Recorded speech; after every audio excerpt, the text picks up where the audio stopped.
Good afternoon, everybody, and welcome back to Townsville for the second round of the 2024 Dunn Cup. Should be an absolutely cracking game here. Ronnie Mitchell in co-commentary with me. Just going to go through the sponsors for us. Okay, we'd like to thank our sponsors who, without them, we'd be struggling to have this weekend going on. From the NQDMBA, Jubilee Bowls Club.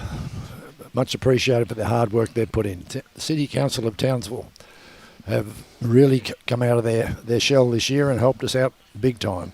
Multicom Computers, JSL Electrical and Instrumentation, Glen Carroll Painting, TK Power and Air, and not forgetting Gallavanta Travel, our naming rights sponsors.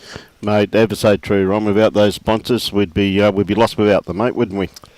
Yep. That's always very appreciative. If anybody could use any of those wonderful sponsors, please do, because they put something into our game. And we can support them. That's absolutely fantastic. Now, we've got a great match up here this afternoon. Yes, we've got BOWEN playing against GIRU. Two small clubs from the region. Both struggle with membership, but they've managed to get two quality teams out on the park this afternoon. For BOWEN, we have leading off Gus Monroe. Second, Wayne Crowhurst. Mitchell Wright playing 3. And his brother, Jason Wright, playing skip. And for GIRU, we have Geoff Garner playing lead. Jurgen Jenke playing 2. Brad Garner, I believe, is the son, playing 3. And Glen Hamilton playing skip. It should be one crick of a game. Of course, the green, with a bit of sun on, a bit of wind on it today. It's really dried out nicely from this morning, Ron. Yep. Drawing well both hands and running absolutely beautiful. It absolutely looks a treat, doesn't it? With the it does. The signage, and they've done a superb job here at Jubilee Bowls Club, and really is a picturesque rink, isn't it? It is. They've really done some hard work, and a lot of deep thoughts gone into it. And we can proudly call it a show rink. It is the show rink too, Ron. It's of course, the players are just having their second end in their roll-up, and then we're underway. And again, we've got another 21 ends. Yep. And tomorrow for our viewers, a bit of a treat. We've got 3 games of 21 ends, so it's going to be a big day of bowls tomorrow. And anyone around the Townsville region that's tuning in, if you've got anything to do on the weekend, come on down and say hi to us. Yes, most certainly. And for those that weren't listening or watching this morning, these 21 ends do not have a time limit, so they can go anything up to 3 to 4 hours. One of the biggest things I noticed, though, Ron, is made the comment there previously too, is when we're having lunch, is that thing that amazed me the most. I was very concerned this morning, the first game, that Gary Costigan was going to get a wick off one of those pot plants, but I see he nearly stepped over one and nearly killed himself. So. He did. He just about took out the pot plants and the core flute. Yeah. Hannes, how are you, mate? How's South Africa today? Hannes Van Edem from South Africa. Was it that? Good afternoon, Hannes. Hey, good to have you on board, buddy. You up bright and early? Gina, yes, I can only agree with you. It looks absolutely magnificent. We're just hoping, got our fingers crossed, our legs crossed and our toes crossed, that the weather holds off for us this afternoon. Yeah. It turned out well this morning, but it's not looking real flash around town at the moment. There are pockets of the suburbs of Townsville that are getting rain as we speak. So if we're lucky, it'll stay over to the west.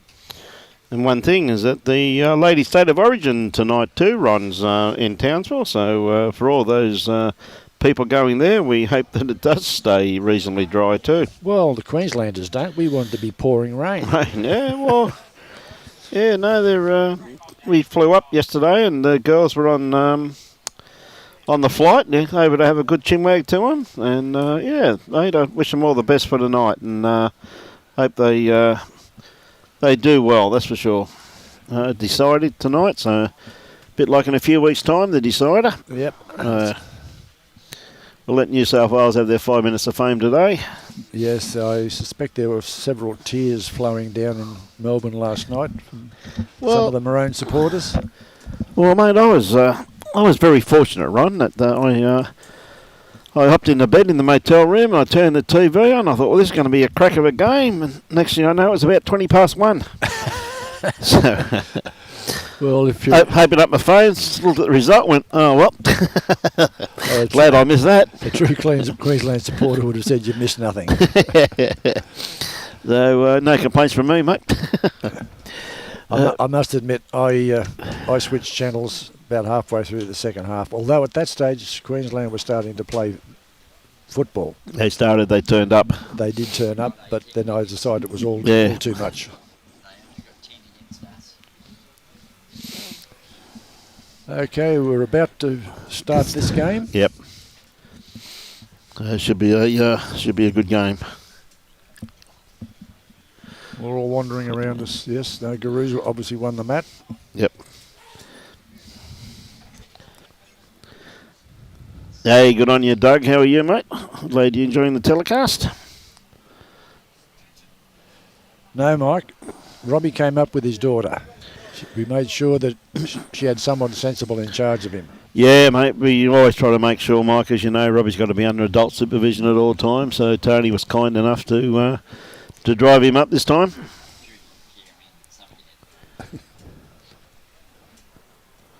Good on you, Wayne. How are you, mate?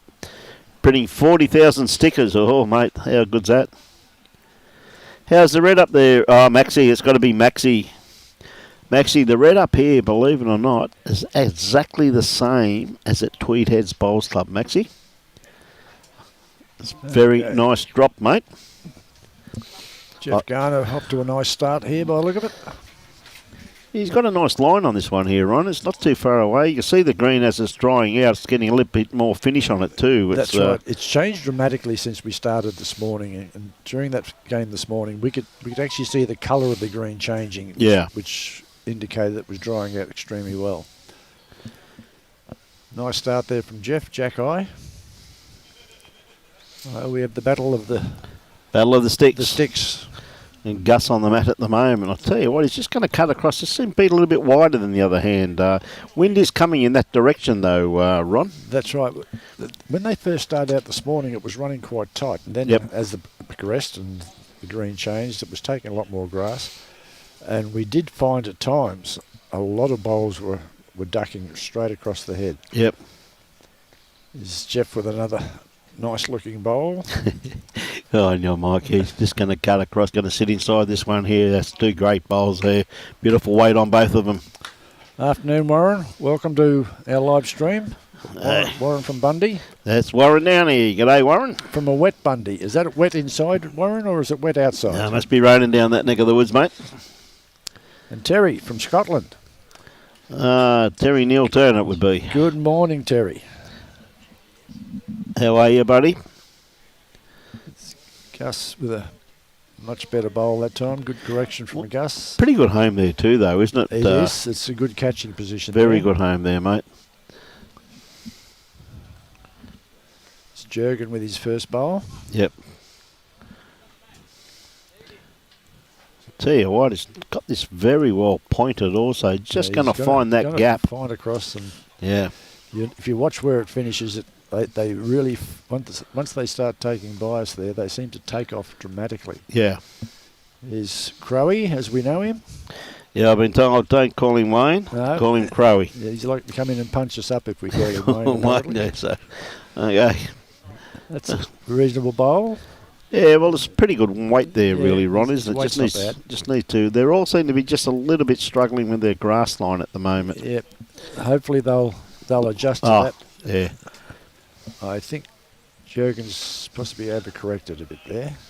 Although he's swinging in now. Yeah, they're coming back a long way from out there, Ron. I'd love to know what he's using. I'd say Dunlops. I was about to say that's almost a Dunlop or a Super Grip. Doesn't matter, he got the result they required. That's right. It's Crowe with his second bowl. Yep.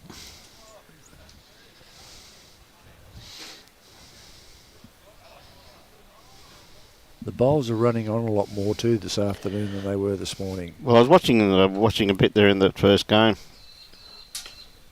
And as you were saying, it's a true story what you've been saying there, Ron. To see the grass they've taken from the first game to the second game, absolutely unbelievable. That's right. It's young Brad Garner. That's. I was told this morning that he's the son of Geoff, but Yep. I'm not too sure. There's no similarity between the two of them.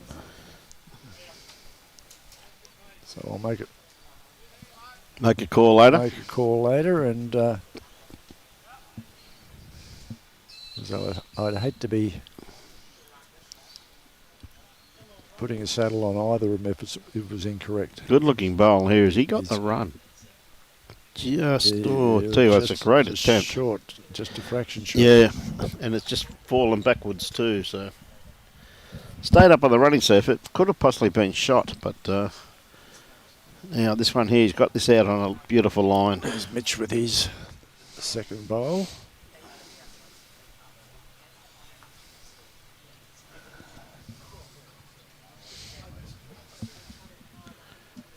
It's not a bad head set up there. No, for their first end. Yeah, well, that's the thing, isn't it? It's their first end, Ron, so quite a... they come off the back green, so... Yeah, that's right. And the two greens are totally different. It is, but at the same time, too, so they did have a couple of ends roll up. Yep. That's better.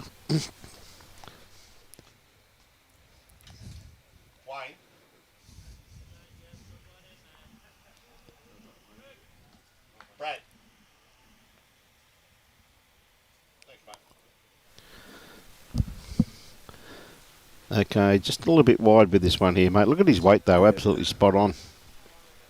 There's good weight from Glen. Yeah, really good weight there. Just cut it down next time around. His weight perfect.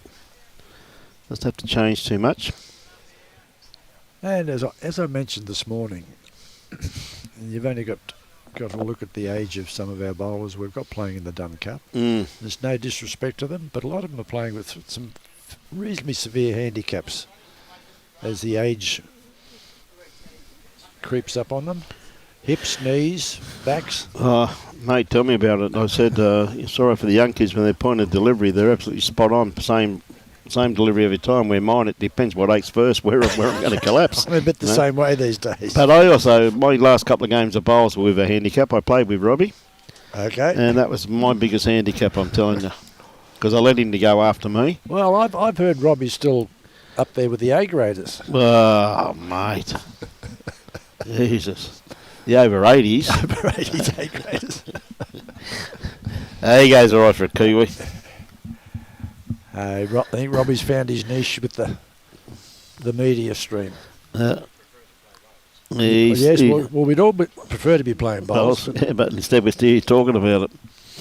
And we'll never give Robbie a microphone because he'll square up with me one day. He's got the microphone there. There you go. Look at that. There you go.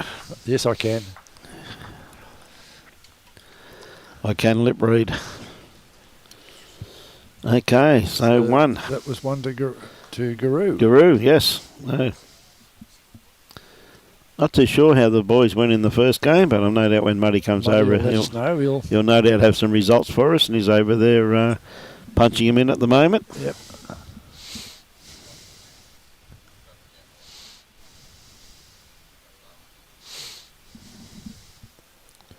Okay, so we have Geoff Garner playing his first bowl. 3/4 length end. Carpenter, I must admit, though, Ron, is running absolutely superbly, in my opinion. It is. It's got a nice pace about it. Yeah. Look at that for finish too, mate, you know what I mean? Well, they don't call him Dead-Eye Dick for nothing. Yeah, there's one thing I must admit, everybody up here's got a nickname, haven't they? Yeah. It's brilliant. I love it. I absolutely love it, Ron. I think it's pretty much all around the state. You know, if you're if you're involved in the sport for long enough, you finish up with a nickname whether you like it or not. No, that's ever so true. Okay, Gus is. Look at this for a bowl. Gee whiz, that's well played. Great bowl from Gus there. Brilliant response. Well, he just played that with just enough weight just to reach it, really, Ron, didn't he? That's right. Yep.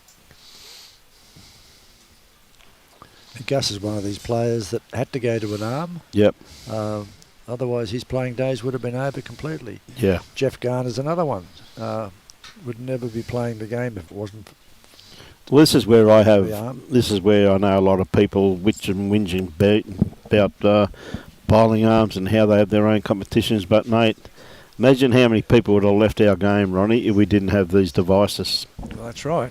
You know, to me, I think they're a wonderful tool to keep people in the game. Exactly. Yeah. There's one thing I do know, mate, in my latter years of greenkeeping. I know one thing where years and years ago when everybody had a standard bowl, your roll-ups on a Tuesday and Thursday and Friday afternoon were huge. Guys used to go to the club and roll up all the time. All you ever see rolling up now this day and age that I witness are people with bowling arms, and they wonder why people that haven't got one get beaten all the time. That's right. You know? 2 brilliant bowls there from Gus. Absolutely. Very good leading there. Yep. Both of them in very good position too. Oh, yeah. Jurgen, if he's... Oh, they're coming from here. His weight's not looking too bad. He's going to be awfully close to this. If he maintains that grass, he's not going to be too far away. Yep. Ooh, just snuck around the back. Definitely had reaching weight. Crossed the head about 18 inches, 2 feet. Mm.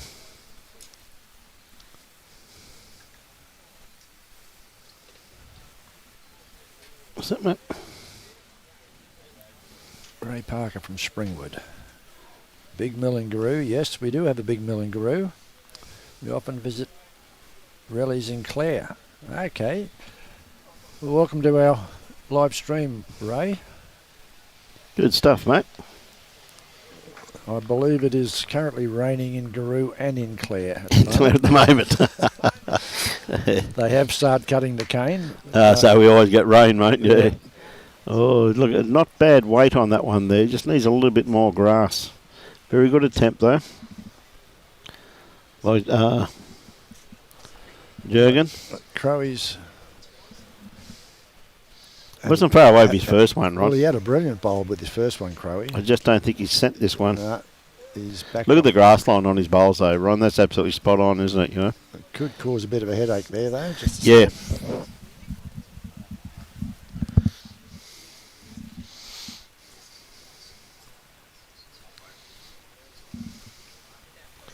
Yeah, a little bit running with this one here. A little bit adventurous. Saw a nice little shot down there, and he said, I can get this. Alan Smith, good afternoon, good morning, good evening, whatever it is over there in Mount Fuji, Japan. Hey, still overseas, Al. Good on you, mate. Hope you're having a great time, buddy. Yes, you're correct, Ray. The cane from Clare does go to GIRU.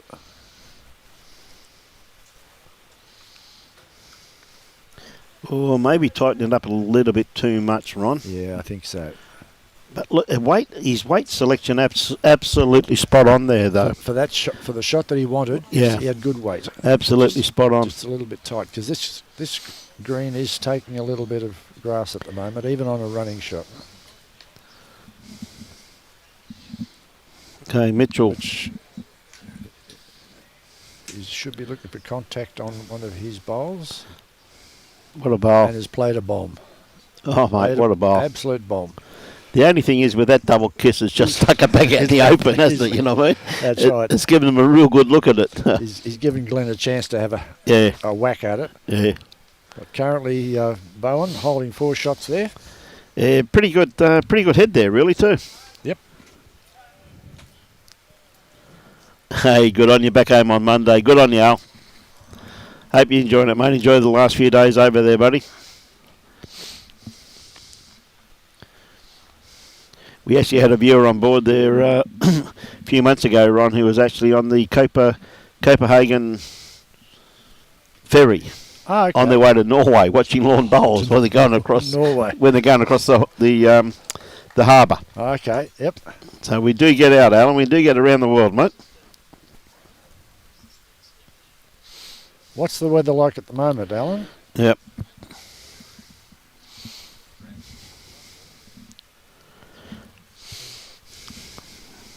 It didn't miss that by much, really, but Jason now, just looking just to draw it, probably would like to just tuck this kiddie out of sight, out of mine.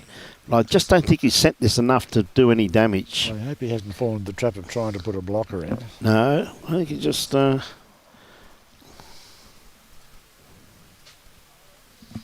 Okay. Glen didn't like that one. Is that Bit wide. came out the wrong way out of his hand, and it bounced about 4 inches off the ground, off the green.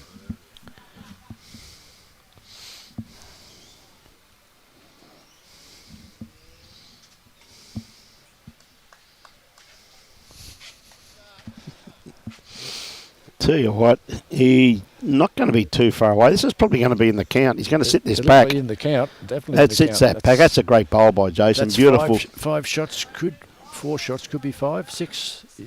Are we telling us? We're not telling us. No, they're not going to tell us. So listen, let's keep it to ourselves. Yep.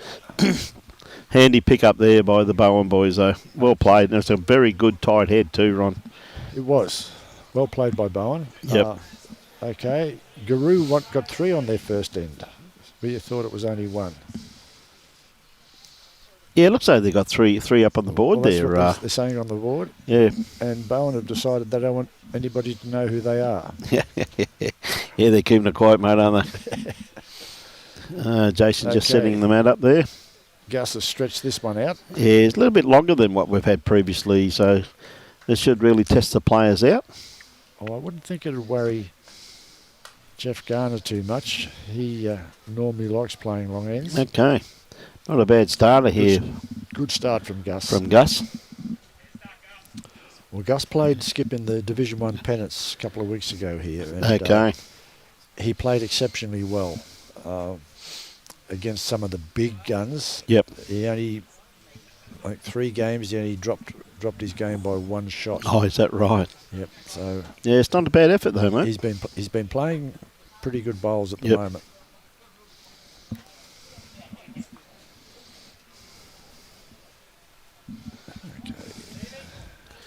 His first bowl wasn't far away, and this one here seems to be very well pointed also too.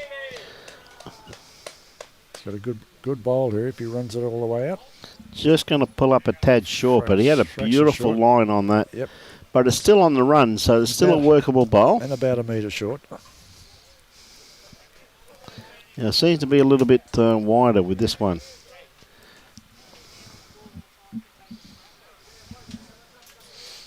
Yeah, not a bad weighted bowl there. Good weight on his bowl, as I said before. From Geoff. Geoff doesn't mind the long ends. Yep. See how Crowy goes with the long ends. He's tight. Very tight for that hand there, Ron. And he's left a little bit in the bag. Yep, needs to give it a bit more than that, mate. A couple of metres short there.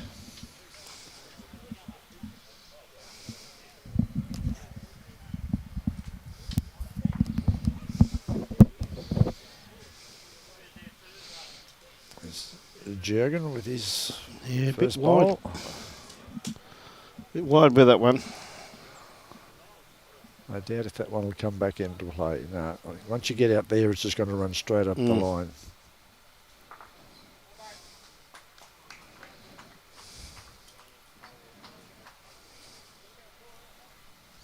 Crowy's too happy with that one either.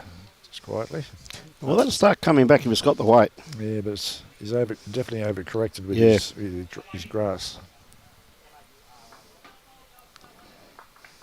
And it's easy for us to sit here and make comments about overcorrection or undercorrection, but we're not out there.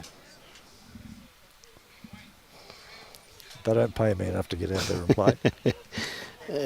No.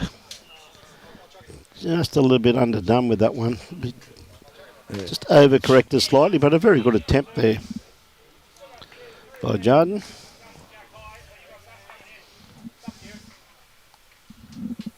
Okay, we've got Mitch now. See how he's going to be tight too. He's going to run across the head, sadly. He's sticking to his backhand. This is definitely the wider hand of the two, I reckon, Ron, just watching it. Yeah. Watching them come down here. So they've really got to take a bit of grass there. See that really starting to go now, isn't it? That's right. You know? I'm not sure why Mitch is playing his back. I know he's obviously called to play his backhand, but the forehand while it's wide, is much kinder, but it appears to be much kinder. He had perfect track on that. Pulling up short. Yep, that's all it was, just the weight. Yeah, he's changed his hand now, mate. Sensible move. He's tight again. He's very tight. And he knows it. He's turned his back on it straight away. Walked away. Oh, he nearly made contact on that one. His weight wasn't too bad for what he was after. No, it's fair weight. Yep.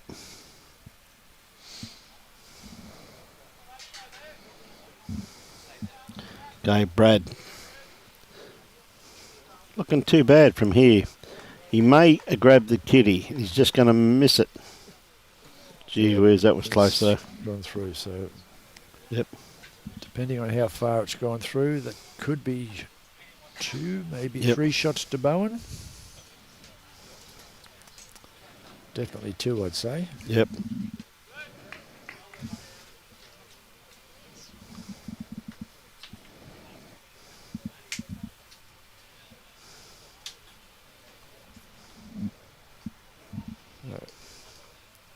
Let's see what the skips can do for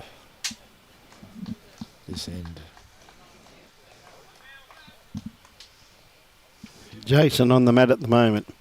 He's been down there. He's had a good look at it. He knows what he's got to play. That's right. Like he's playing his forehand. Exactly what you said. The safer hand of the two for him to play there, Ronnie. He might be a little bit tight on this with his bowls. Well, even if he sneaks across the head, if he's got good weight, he'll be in there. He's not going to be too far away. Far away. Oh, that definitely gives him 3 shots. Yeah. That being a very reasonable second shot. Yep.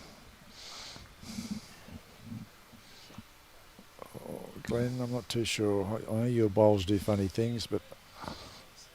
Again, I think he's just a little bit too narrow though, Ron. Yeah, that's right. And what's Definitely not there. Didn't send it either. No, mate. Definitely didn't send it. Okay, Jason. Look, doesn't have to correct too much. He's in the count now, so... As Ron said before, he's holding 3. He's got a better grass line on this one here. His weight's not looking too bad. Oh, just starting to pull up now, but it's probably... I'd say that's in the count. Be pretty close to it. The thing about it, there's plenty of gaps there, Ron. There's no target for it to hit, you know what I mean? No. If you're good enough, you can get it in there. Yeah. Now, it comes down to Glen's weight here. He tends to stand his bowls up a little bit too, and he's got the kitty. No. No, he hasn't got the kitty. He got the gap. Be a bit of a... 1, 2. That's 3. I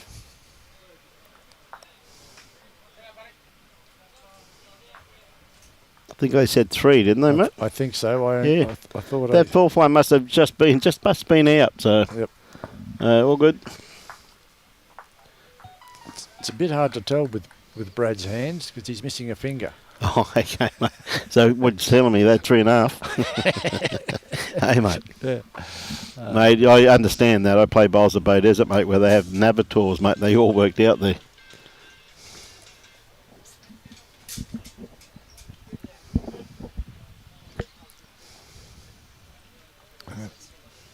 Gus is sticking to the 3/4 to long ends. Yeah, well, it's working for him, isn't it? Yep. And if you're leading, you're not going to change something that seems to be working reasonably well. Yep. He might be a bit... Oh, yeah, he's coming in nicely here. Yep, good start. Yeah, great bowl.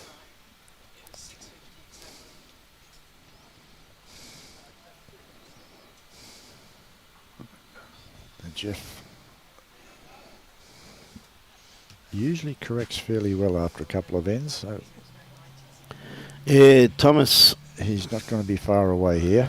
Not far away at all. Good bowl there, mate. Thomas Sydney, he said it's Frank Condi's birthday today. You are 100% correct, Thomas. Happy birthday, Frankie. Up in tropical far north Queensland. Yep. Happy birthday, Frank. Have a good day, buddy.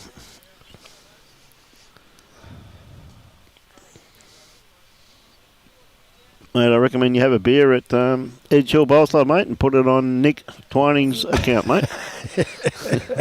And tell him Uncle Bryony sent you. Good on you, mate. Great bowl there from Gus. That's a beautiful bowl there.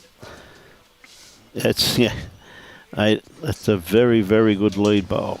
Well, Geoff would be quietly saying under his breath, I wish he'd go away. This should be pretty good grass. Well, he's going to be awfully close to this. It's starting to work its way in now. Just comes down to his weight, which is going to be pretty good. Great try. Gee whiz, that's a great bowl, isn't it? Great try. Yep. Yeah. No. Big effort there. Absolutely. Absolutely perfect.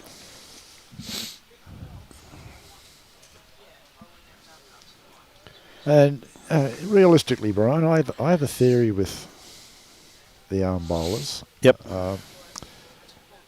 I can see no reason why, once they work out the line, they should be almost unbeatable. Ah, yeah, I agree with that, because mate. They're taking so many, variations out of the equation, aren't they? Look, I agree wholeheartedly with that, Ron, but at the same time, is that most of them do work on the game. Oh, they do. And they do, and that's why they are getting better and better and better. Yep, that's right. You know, I think the old saying that, they should get a medical certificate. Well, I think anyone that's ever been in Australia long enough realises you can get a medical certificate for anything you want, any time you want. Pretty much, yeah. You know. Yeah, but so it does become a bit meaningless to some extent. Yeah. There are criteria with some of the handicap bowlers. They've got to fit certain criteria, and they're tested for that. Yeah. But realistically, I used to have a problem with the arm bowlers, but I don't anymore. I've come to realise that, as you were saying earlier, without those artificial arms, we'd be losing a lot of players to their social outlet. Mm.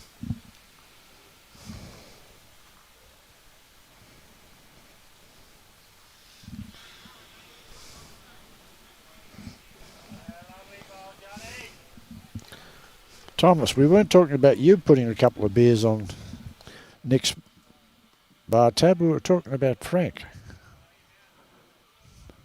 Or are you buying Frank beers?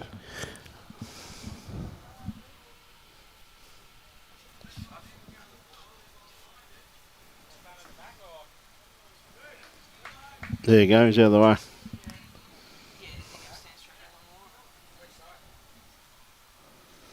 Okay.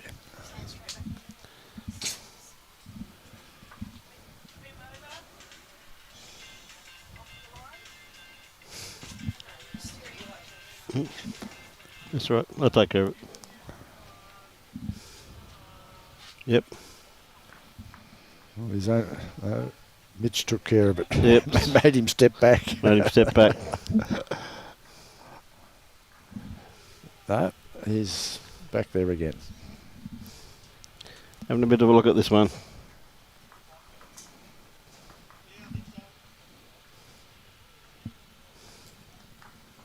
Okay.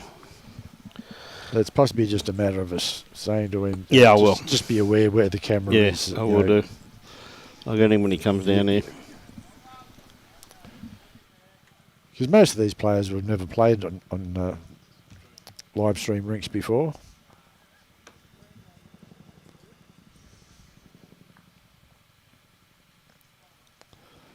All right. Hey, Glen, can you just move out of the way of the camera, please, mate? You're right in front of it, back down there, or the whole end. Thanks, mate. Appreciate that, buddy.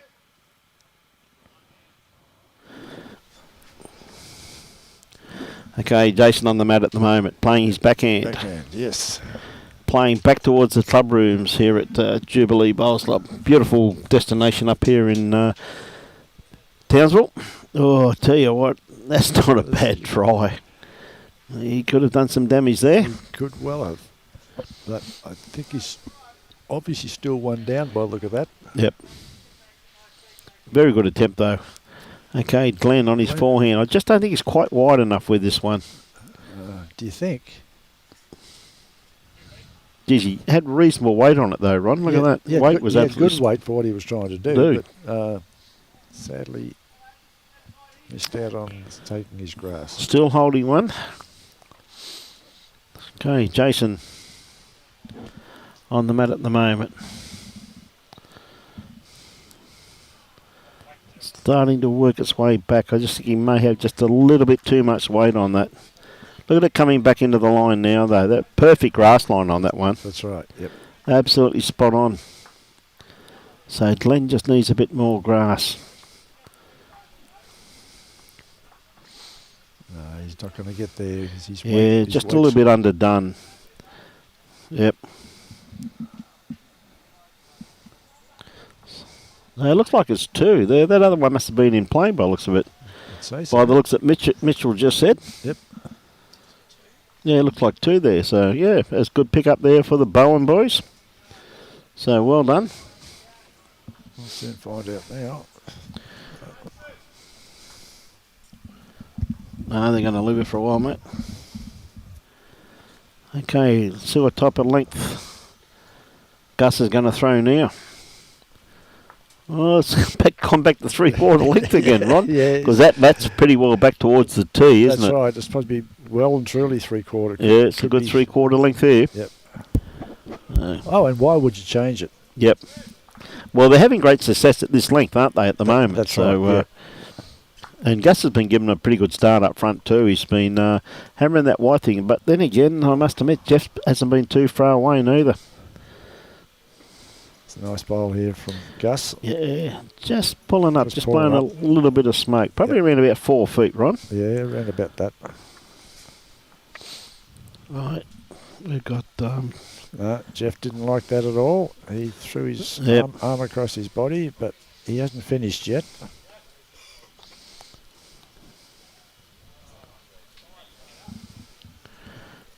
Well, I'll tell you what, a bit more weight, he would have been right on it. Right on it. Yeah, coming back a long way from there, aren't they, mate? You know what I mean? Right, yep.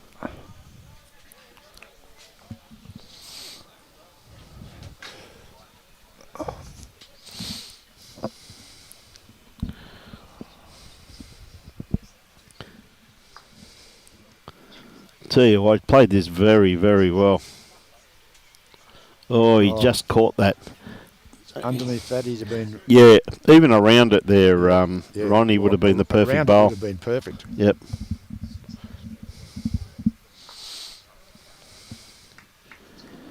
Now, he's got a good line on this. Has he corrected his weight? Just sneaking round the back. Jurgen seems to be struggling a little bit at the moment. Yeah. Just a little bit too much weight on that one. Just over-correcting slightly.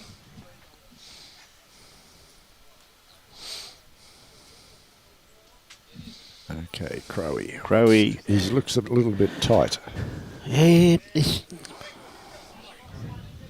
I said, the green's just drying out as we go on, isn't it? And coming from the clubhouse back up this way, that backhand is getting wider and wider. Yes, yes, it is too. Yeah. Got that.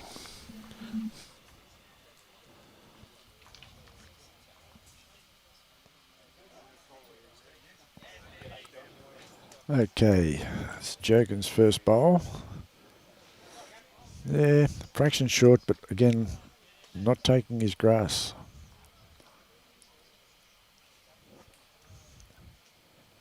Okay, Crowy's got a much better bowl here if he runs it out.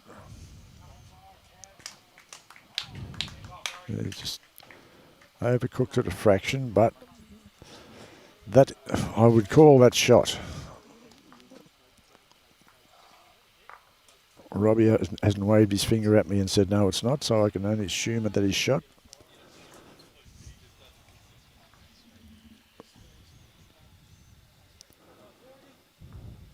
A nice looking bowl coming in here from Jurgen. I would suspect Jurgen's, yeah, that may be shot.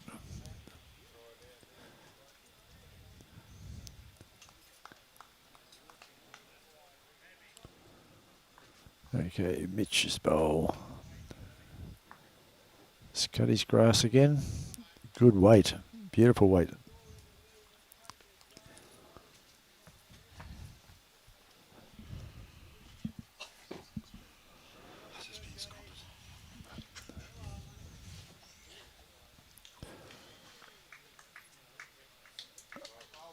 Okay, so Brad's, again, he's got good weight, but threw it out that fraction too wide.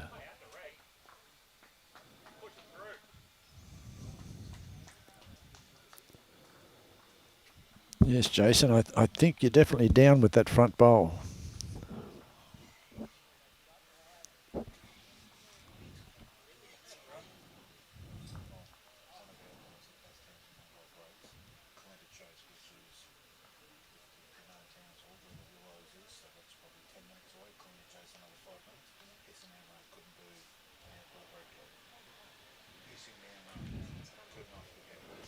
Okay. Brad's got a pretty good looking bowl here, which will be definitely shot, I would suspect. Hard, maybe. Good afternoon, Muddy. Hey, g'day mate, how are you? You been hard at it again? Yes mate, done all the scores for the first round. Did you get some lunch? Yeah, I just went and bought a burger. Okay, that tells me something. No, it's, you know me mate, I don't eat vegetables, so Yeah. I didn't bring the score chart with me because I didn't know I was coming in here. The McNade Jubilee game finished up how? McNade Jubilee, an extra end. Yep. Jubilee 5, picked up a 5 on the extra end. Ooh, so that would have hurt. Yes. Actually, if you give me a second, I'll go and grab the score charts. Yep. And bring them back here for you so we can read all the scores out. And let our viewers know exactly what's what in the zoo. Okay, currently GIRU, I would suspect, is holding shot. It could be tight between GIRU. It could be holding 2 shots actually. What's Glen done here?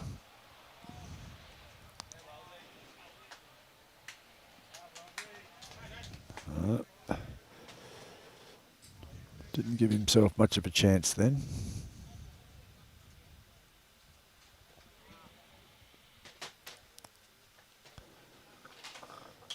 Okay, Jason. His last bowl. Again. They all seem to be falling into the trap or not realising that the green is taking more grass pretty much after each end. The pace of the green's not changing too much, but the grass of the green is changing.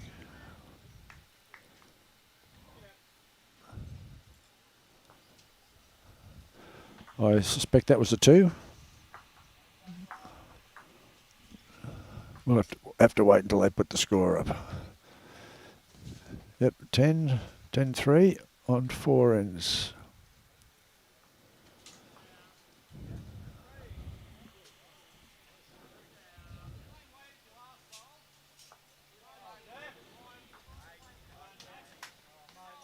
Right, Geoff Garner leading off for GIRU.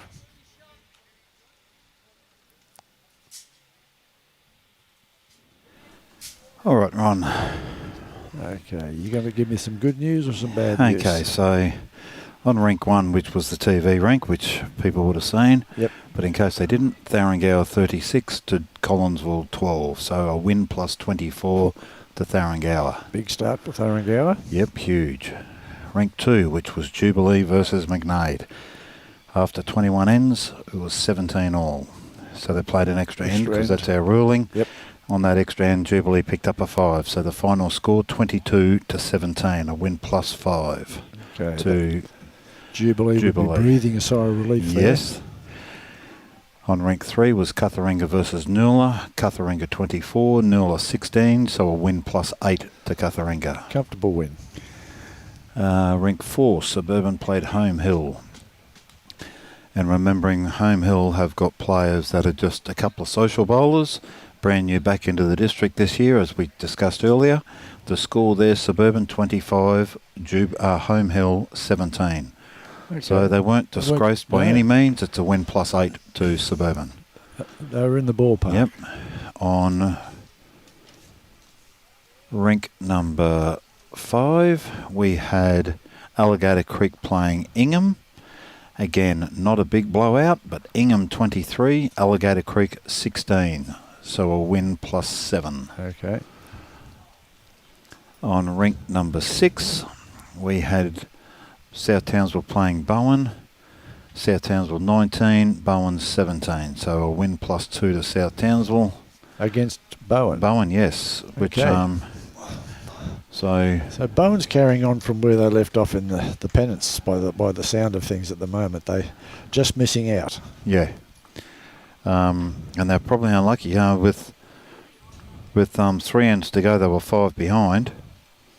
They picked up they were 6 behind with 3 ends to go. They picked up a 1 and they picked up a 4, but South Townsville got the last end and got a 1. So, Okay. Could have been a 10 or so margin, but picked up that 4. But anyway. Closed it up a bit. Yep.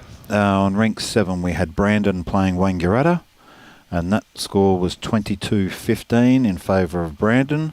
So a win +7 to Brandon. Yep. And on rink 8, we had Magnetic Island playing GIRU, and GIRU on your TV rink right now. GIRU 25, Magnetic Island 17, so a win +8. So a lot of our margins were around that 7-8 mark. Yeah. Obviously, we had the blowout with Tharangower winning by 24, and a close one with a win +2 to South Townsville. So Yeah. some very, very close games. And a couple of little surprises there too. Yep. Okay. That's putting the rest of the weekend in a good light. Yes, yep. What we expected, our probably 4 or 5 top runners, or the Yep. top dogs that Top you dogs. would, all with I wouldn't say a comfortable win, except for Tharangower. That was a massive win. Yep. But the rest of them over the line. Bowen probably unlucky with South Townsville, but to meet another quality team first up. First up, that's one of the big guns to meet first game. Yeah, so few messages coming through here. Julie Mulroney. Afternoon, Julie. Yep. Hey, Julie, how are you? Hey, guys, watching you on Tube. Great coverage. Jubilee looks great. Julie, the place looks fantastic. It does. I can vouch for that, especially when you're here. It looks better here than it does on the TV. I seen a photo and I was a bit sceptic over a photo, but when you come here and you see it, with the sponsored signs, the plants they've got down the side, the seating that you can sit and watch, it's just fantastic. The media stand just at the end, and then all down our side here on the left-hand side of us, there's a heap of seating you can sit there and watch. So the final will be fantastic. Seating both sides of the green. That'll be a sight to see on Sunday afternoon. Okay, Wayne. Hard at work, I see again. But good afternoon to you, Wayne. We're glad to have you on board again. Keep busy printing those 40,000 stickers. I don't feel envious of you. Lynn Jaffrey, No, Max's wife. Michael Bretherton, no, this is not a purpose-built TV rink. This is just a rink off their number 1 green, which they've set up themselves. If you didn't know any better, you could say yes, it was a purpose-built rink, but no, it's not. It's part of a full green. Part of a full green. Unfortunately, almost just past us is nearly unplayable. They've got problems with the other end of the green. They've had issues with cyclone damage, and they've got holes and bits and pieces. But the club plays cornhole here, an American-based game. They've converted some of the, so instead of just losing a green totally, they can still utilise it and play a different sport. So, but this end of the greens, as you can see, this TV rink, you can't fault it. No. It's drawing both hands. It's beautiful. It's if the rest of the green was like this, Jubilee would just be happy little Vegemites. But the rest of the green, as we say, is not so flash. I do believe they're applying for grants to try and get this green and the back green completely done up. But that's a project that takes a bit of time and takes a lot of money, as we all know. So we hope they're successful in their grant applications and can do something. Terry Hocking, Grasshopper. G'day, mate. Yeah, mate, GIRU was a GIRU Bowls Club and Recreational Club back in the 90s and in the early 2000s. Mate, yeah, it's an amazing spot. Right behind the back of the mill, all surrounded by sugarcane. It's a sight to see for you know, city folk to come up and see a bowls club in the middle of all these cane paddocks and the crocodiles in the wet season. And the crocodiles. They've had crocs around the green in the wet season because there's a creek and river and all that just behind them. So, yeah, it's an amazing sight. And Steve Nettelstein, yep, he was the sous chef in the kitchen here this morning in the gazebo area, the Taj they call it, cooking the bacon egg rolls for all the players and spectators. Did a great job, Steve. He's now gone home and is watching. I think that was a brain fade from Jason there.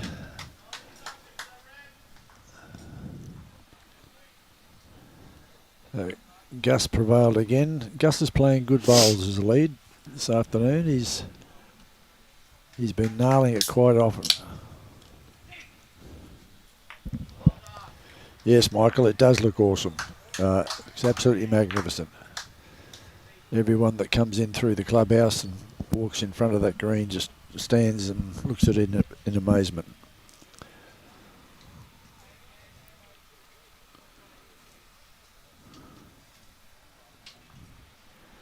Okay, let's see what Gus is going to do for us this time.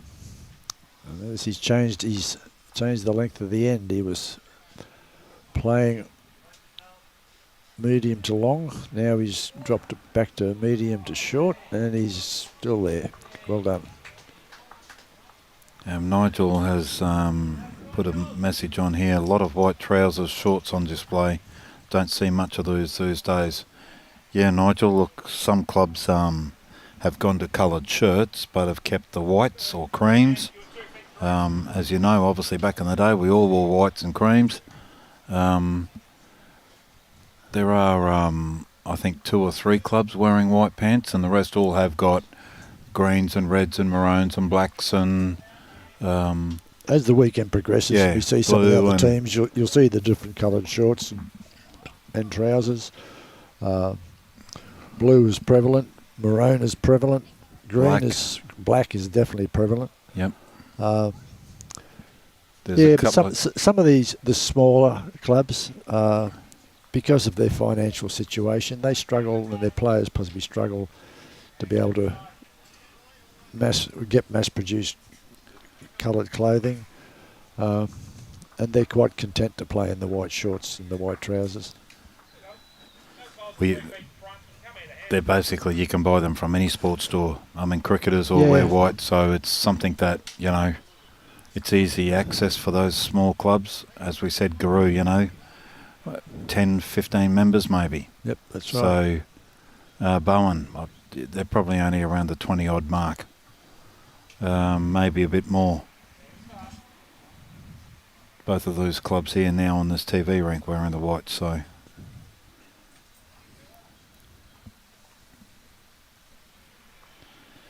And realistically, it wasn't that many years ago that GIRU were all white.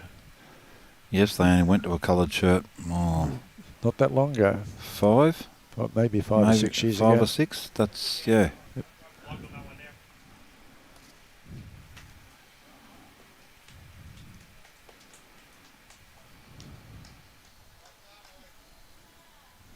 That's it.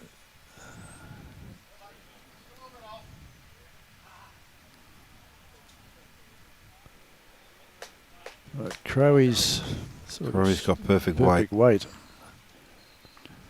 Good shot. Could be, I'd say, more than likely is shot.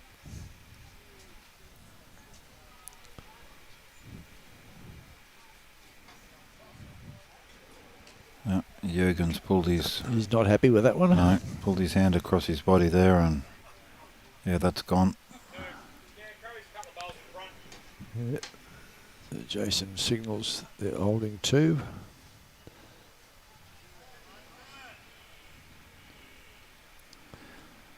One of our first sets of brothers, Mitch and Jace, on the TV rink. Which is a little bit erratic this afternoon at the moment. One assumes he'll click into gear shortly.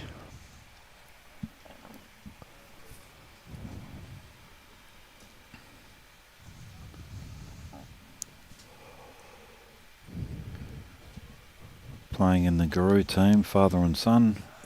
Yeah. Geoff Garner. We had a query on that. Are they definitely father and son? Yes. Okay. Geoff Garner being the lead. Yep. Dad, Brad, son. We were just discussing it a little bit earlier, and there doesn't look to be much similarity between the two of them. Oh, yeah, they are. That's father and son. Okay. So we have two father and son combinations playing here this weekend. We have playing together. We actually have three father and sons, but not all. One father and son are playing in different teams. Well, we now have another father and son combination playing because Alligator Creek have had a pull-out in their side. Oh, really? One of the guys has hurt himself. Greg Duncan has done his back. Oh. So where we had young Taron Ketchup playing. His father's playing his now? father is now playing. That's so Grant Ketchup. So that's another father-son. That's a grandfather-son combination. No, Grant's. No, that's Dad. Grant's is Gary's stepson, I think. Isn't it? Okay, well, I thought that was father and son. Grant and Tarrant are father and son. So they're playing together. Yep. We've got two brothers out here. We've got a father and son out here playing now. Yep. Then we've got two brothers playing also with each other, the two Cribbins. Yep. We have the two Hawkinses both playing, but Different one teams. one at two different clubs. Yep. Brandon, when we see Brandon on the TV rink. Father and son. Father and son. So yeah, there's a few combinations getting around.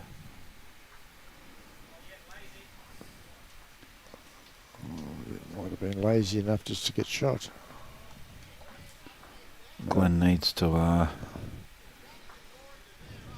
get one in here. Oh, there, he's waved his hands. You don't like that. He's tight.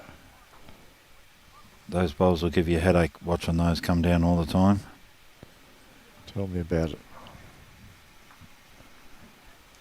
It's pretty much the same as his last bowl.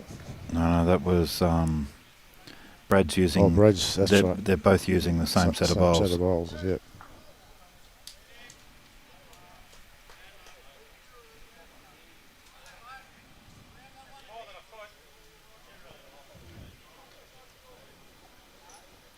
It's a little bit un-Justin-like, eh? Oh, mate, what have you done there, mate? Run off the mat and he's thrown it massively wide. Steady on the mat. Well, it came back in, but not looking straight out in front of us, Ron. That's not looking good. No. Well, I had a message from my daughter who's over the western suburbs over at Curwen for the Confraternity Shield, and it was pouring down there. Now, one of our guys, Daryl College, as you know, badge, out at Calendar Chase, absolutely pouring. Could not do his mobile breaks because that's what he does for a living. Yep. And could not do the job because absolutely bucketing down. So if that comes our way, we could be in a spot of trouble this afternoon. Yeah. Bit hard to tell which way it's actually coming from at the moment, Muddy. We've got a message here from Bernadette Hay. Hey guys, watching on YouTube from Brisbane. Oh, Bernadette's down in Brizzy. Jubilee looks great. Great win to Thuringowa. Yes, it was, Bernadette. And again, Jubilee, you have to see this to believe it. I know we're showing it on the TV rink, but just to see the whole thing in its awe, it's fantastic. Ian. Hi, Bernadette. How's everything going down in Brisbane?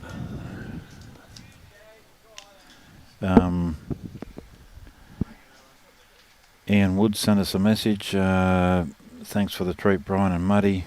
Great to be able to watching from Winery Day in Rockingham, WA. Western Australia. Yeah, happy to hear that Ingham won their first match. Yes, they did. And Ingham's team this year had a late withdrawal. Phil Kite, who was skipping their team. Unfortunately, his brother passed away, and obviously, had to withdraw. So we're feeling for Kitey at this point in time. He, a very, very great player, a district player. A good all-round player, a very good singles player. And obviously Ingham had faith in him this year skipping the side. But Frank Palance has gone back to skip, and Glen Teresi's playing 3. Yep, and their reserve Stan Richards came into the side. Oh, Crowhurst just dropped one. But at the moment, Bowen's got the jump on GIRU 15-5 after 7 ends. So, and it's Gus Monroe that's doing all the damage up front. He's, as we've seen when Tharangao played with Jimmy Seymour, those leads, they make the difference. Yeah, mate, you get a lead who's on song, it's putting pressure on the other team straight away. That's right. And then when you get your lead to add, and that's what Crowley looks like he's done this time, or is he still a bit short? No, he's still a fair way short. Yep, he is. Yep. There's possibly a good 2-3 metres short there. Yep. You can feel the drop in the temperature. Temperature's dropped, the rain's about to come. Yes, we are going to be inundated very shortly, I would think. So we may well find ourselves with a call the players off. And depending on how heavy it does come down, whether we do come off the green or they stay out there in light drizzling rain, they'll keep playing. But if it gets too heavy, Ron or myself might have to disappear, have a discussion with Jubilee, as in not the players, their management side, yep. And make a call. Because whilst Jubilee have handed their greens over to NQ to run the tournament, they still own the greens. They're still responsible for making sure to their members that they've got the playing surface they can play on. And it doesn't really become our call to say to them, no, we're not going to take any notice of you, we're going to keep playing through. Because if they feel that the rain and the water, especially if the water starts pooling on these carpet greens. Yeah, and that's what we found this morning. The players just can't play on it. Yeah. Well, Warren Schmidt-Biggles, who was on air earlier this morning with the mayor, was explaining that those types of greens, they get water under them and they lift, they get bubbles in them, and sits between the carpet and the underlay. So you get air pockets. So if they get too bad, it's not comfortable to play on. It's not good to play on. Yogi, I'll pass that message on to Badger. Obviously not working, mate, to be watching bowls. Well, hang on, what time is it? You've probably knocked off school. Yep. 3 o'clock, be knocking off at this stage. Yep. Surely there's some... Oh, no, if it's raining down there, mate. I think you said earlier today it was raining down there, so... Yeah, mate, no lawns to mow or anything if it's pouring. And as I said, looking around us, it's not looking good. Yeah, we might not get the whole 21 ends in today. So while in a rain-affected game, we have declared that 14 ends constitutes a game. So, which is a ruling for 2/3 of the game. So it's not a nice way to win if that's what happens. But their bowl from Jason. Okay. Looking over at the other green, Ron, they've only played 4 or 5 ends over there, so yeah, some of them were quite late coming out. Yeah, because of lunches and stagnant starts and all that type of thing. So we'll try and get some score updates very shortly for all those people wanting to know how their club's going or how their mates are going or whatever the case may be.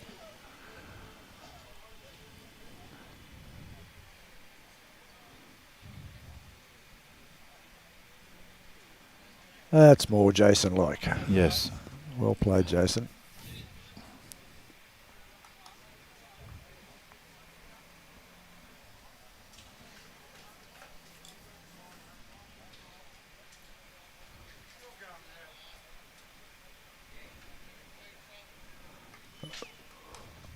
Yeah, Hemo was just way too wide then. Okay. So I think that was 3. It was very quick.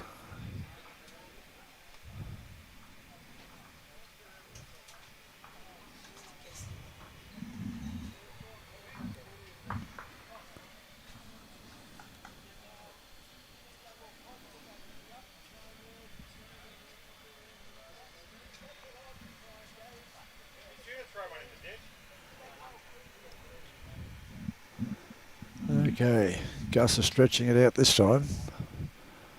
Not too sure whether Jason's real happy about that length, but he's just going to have to suffer it. Yep. And Gus has been playing reasonably good bowls, 3/4 to long ends. So, But he's one of those players that's, you know, with that stick, they're very, very consistent with it.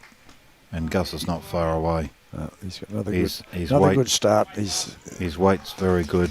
He's given Jason a start most ends now. Geoff Garner, here's another player that uses those arms. Old Dead-Eye Dick, Geoff. Yep. Geoff seems to be struggling as a lead at the moment, though. Having said that, he's going to nail this. He's going to be very close here. It's only, you know, that's probably a foot and a half, maybe short of Jack-Eye, so a good line.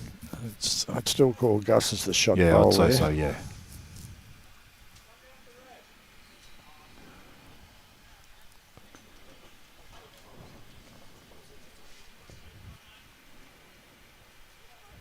Right.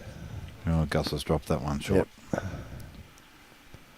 See if Geoff can improve on his last.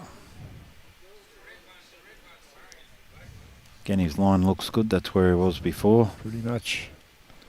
It'll start to turn now. And here it comes. Did he give it any extra? I don't think he's given it. He snuck underneath it, but No, I don't think it's good enough. Not enough. Yeah. Yep. Jace is saying 1 to them.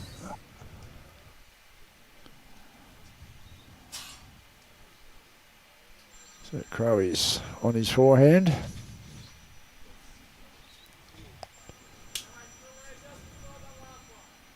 He's struggled just with his weight and line there. Come across.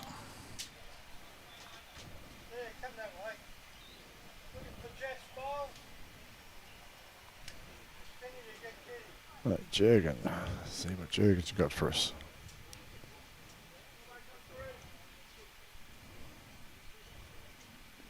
Very unusual delivery. Yeah. And that's way wide. Hamo standing in the line there, so... It's gone past Hamo's right leg. So. No, there it is. Just pop there popped there at the bottom of the screen. Yep.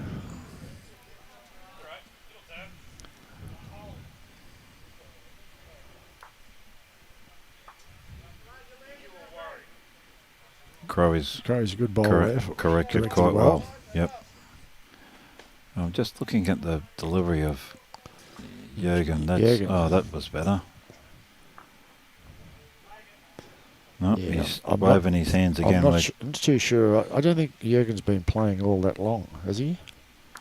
Again, I don't know, mate. I've never seen him around in money comps or anything like that, so probably just a social bowler. Yep. You know, might play the odd comp game here and there, but these guys, mate, they're happy to represent their club, come out, do their best, that's right. And wear their club colours proudly. So here's a good bowl from Mitch. Yep. Jason just said to him, you probably need a roll. So Yeah. they're probably, just that foot and a bit in front.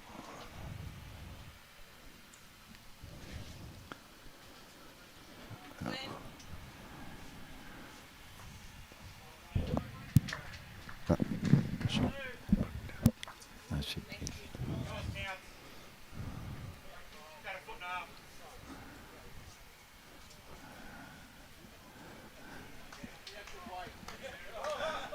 Yeah, the boys realised they were standing in front of the screen. TV, here comes Hamo, give us a... Yeah, we can't see through you, mate, so... Yeah. You just want to get your shirt all over the TV screen, mate, that's all. We've given you a plug, GIRU Bowls Club. Yeah. Look at the size of him. Okay, Brad's had a... Glen was busy talking, so Brad's had a swipe at it. Bit of a mushk. He's definitely... He's still 2 or 3 down. 2 or 3 down.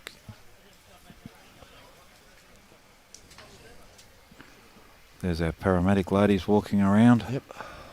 Jubilee has absolutely thought of everything this weekend. There's some paramedics here on site. Professional camera. Just in case anything happens. And one player did fall over and he's hurt his back, but the girls were there just to make sure he was okay. So kissing him made him better? Well, I don't know if they would have wanted to kiss him, but...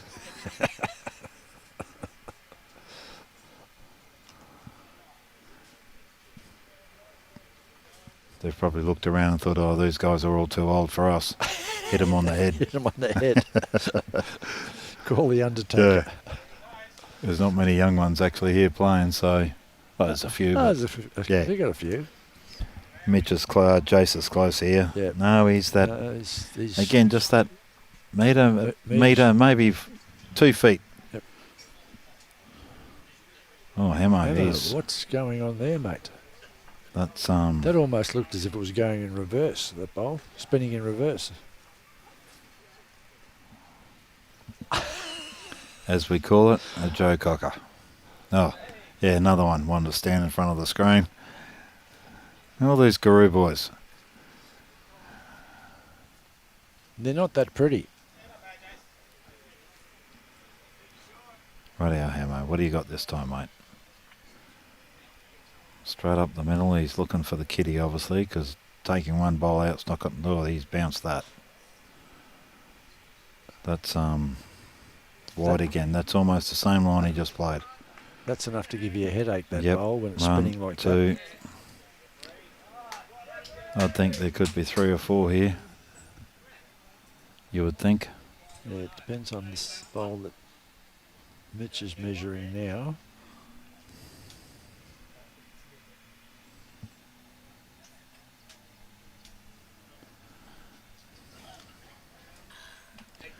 I'll just see if I can get our umpire's attention. Pete might be able to get us some scores again for the other rink.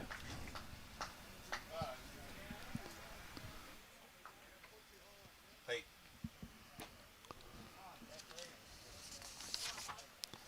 Can you give me some scores again, please?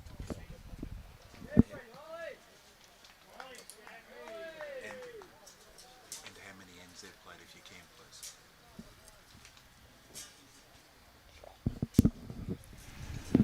Okay. Gus is maintaining. No, he's a dropped bit it short, short this time. But It's 3/4 length. Yep. So After 9 ends, they've got a comfortable lead at the moment. Yes, Bowen 21-5. 21-5. That's streaking away and just under halfway. So Gus is not streaking away with this No. one.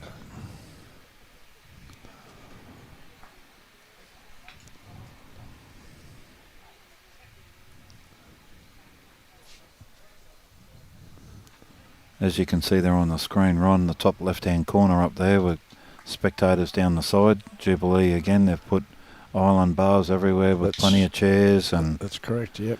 they've roped off an area behind between the two greens for players only, so spectators got to go around the back of them. The back of them, exactly. They've thought of everything. They have done a marvellous job, mate. It's an absolute credit to them. And again, Jubilee, they've just got too many. Gus has nailed that one. Much better correction on his last. Jubilee's got too many helpers to thank each and every one of them, and I don't know who they all are. I'd hate to miss someone out, but I know there's three big players. It's Dale Reeves, Warren Schmidt, and Glenda. Glenda's their secretary. Absolute fantastic job. I'm thinking about trying to recruit her to come to NQDMBA. She can take over from me, Muddy. But she, again, nothing's a trouble for her. This morning, what if we needed something, she was the first to go around and try and help out, make sure everything was done. It's always checking to make sure everything is all going well. So it's a credit to have people like that at a club. Now, we're aware of them because we're working closely with them, but I'm not too sure whether too many others are aware of the amount of work they're doing behind the scenes. Yep. And for anyone that's ever hosted a Dunn Cup, there is a lot of work that goes into it. I've hosted a couple as a president of my club, and the work that goes on behind the scenes, and working well with NQ, it's mind-blowing. Especially for small regional clubs. Now, we don't have the expertise, the huge big tournaments they have down south, and the resources that they have. But having said that, we do it well. Yeah, mate, I think we match it with the best of them. Right. BOWEN have definitely taken an enormous break here. 21-5 after 9 ends. We're holding one. Big question at the moment, Muddy, is are we going to get to 14 ends? Although it's lightening up again around us. That rain could be going around us where we are. Jubilee, situated in Mundingborough here in Townsville. Right next door to the school and a massive big park behind us. Not that far from the city area itself. Yeah, 5 minutes. Yeah. 5 minute drive. 5 minute drive, yeah. Brad's played a cracker nice here. bowl there from Brad. Great bowl. Right behind it.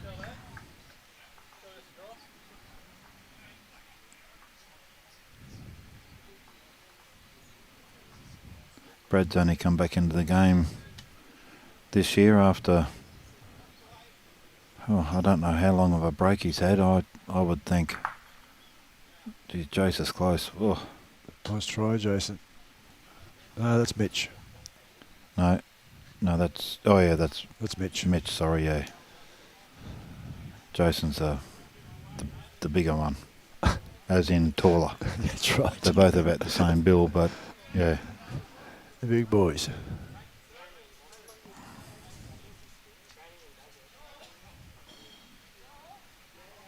Okay.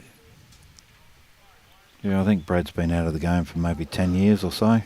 Yeah, been a while. I think he brought his kids up and, again, just busy with work, and as a junior played, and as a lot of blokes do, unfortunately, gave it away for a while. But to come back to the sport, which is good to see. And we went through a phase with the GIRU club where they were regarded as the nursery. Yeah, they had a lot of bowls in our region. A lot of juniors come through that club, and a lot of good juniors. Yep. Pam Rowe is one. Yes, that comes to mind straight away. Yep. Still a state player. Yep. She was not. What's her Pam? What was the surname before that? Her maiden name. Was that Hockey? No, she's not a Hockey. No, she was a Rowe. She is a Rowe? Yeah, she's a Rowe.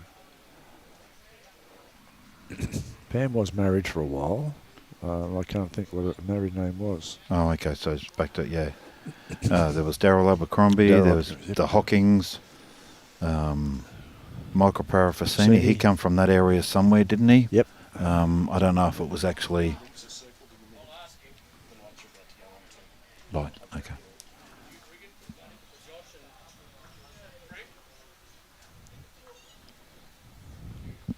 Yes, they were a real nursery for juniors for a few years there. Just been informed by the umpire he's about to turn the lights on because it's coming over dark. So Really?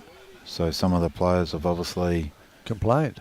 maybe lighting. Yep, there they go. They've turned the lights on. So here we are in Townsville, 17 minutes past 3, and they've just stuck the lights on the green. So Both greens come on. yep. I can't see this one. Yes, the lights are on. Yep. Okay. So yep, lights are on both greens. So Well, that's making me feel good all of a sudden because I didn't think it was that dark. okay. So I've also got some scores here. From the other green. Yep, from on rink 2 we have Ingham playing Brandon, and the score is 3-2 after 5 ends. 3 to Ingham, 2 to Brandon. So on 5 ends I've only scored 5 shots. Hamo, you're in the way again. Thank you.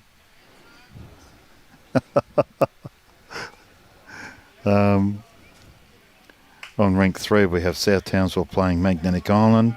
They've played 7 ends and the score is 6-2 to South Townsville. On rink 4 we have Alligator Creek playing Wangaratta. They've played 4 ends, Alligator Creek 6, Wangaratta 3. On rink 5 we have Jubilee playing Air, played 5 ends, Jubilee 6, Air 1. On rink 6 we have Home Hill playing Noola.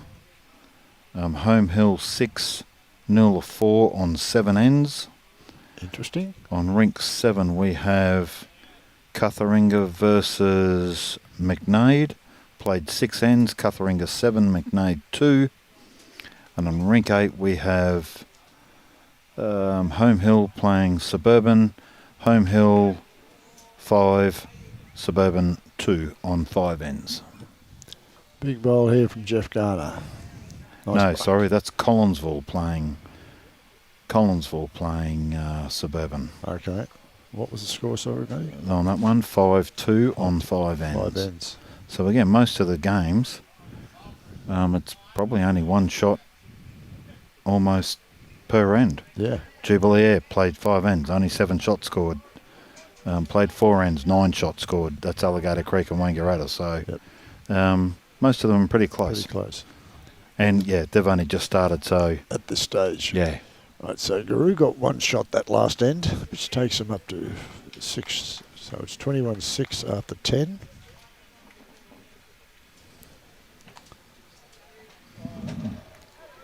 So just on the halfway mark. And just snuck around that bowl. Yeah, so he's got 2 shots at the moment. Gus was Mile short with his Well first, short. which is un-Gus-like at the moment. yes, unlike Gus. Played against the boys. No, I didn't play against them, but Air had their money carnival on the weekend. The BOWEN boys, this team here actually, were victors on the weekend. 2nd year in a row they've won that comp. Good correction, Gus. Yep. Was corrected well there.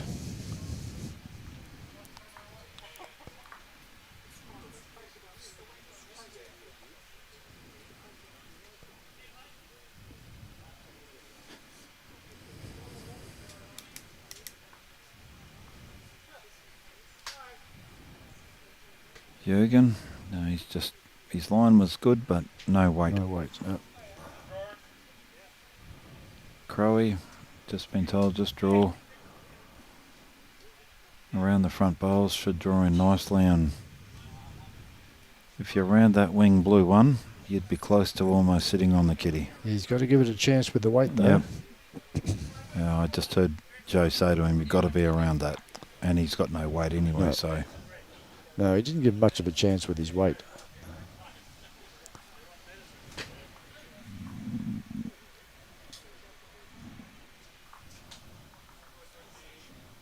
Right, Jurgen's second bowl.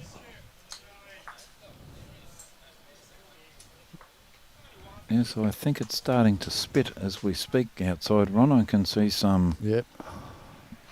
little spots on the path on there. the concrete, yep. So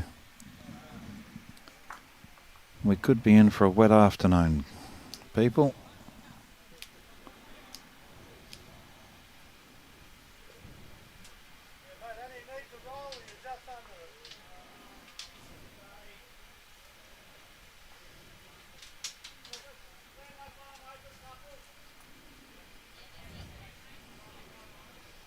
It's a bit tight. Yeah, but depends what he hits here. No, he's going to miss.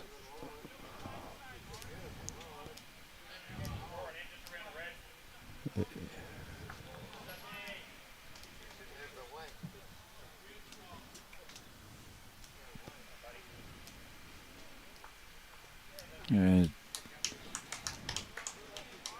Mitch, no, he had a good line, but just did no weight.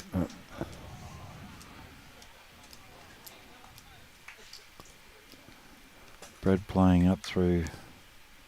No, he's got no problem with weight, Brad's, but just a fraction too wide. Last one was too narrow. This one a bit too wide for maybe the result he was weight after. Was good. Very good weight.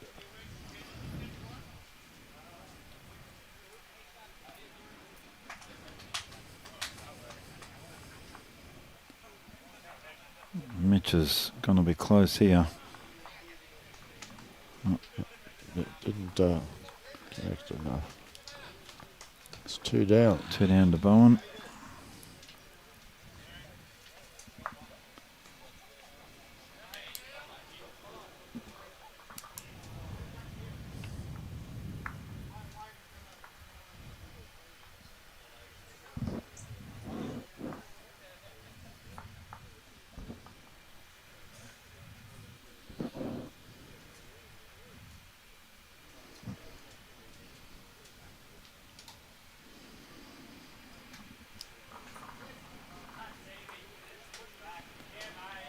Hamo. His line's okay, just depends on his weight.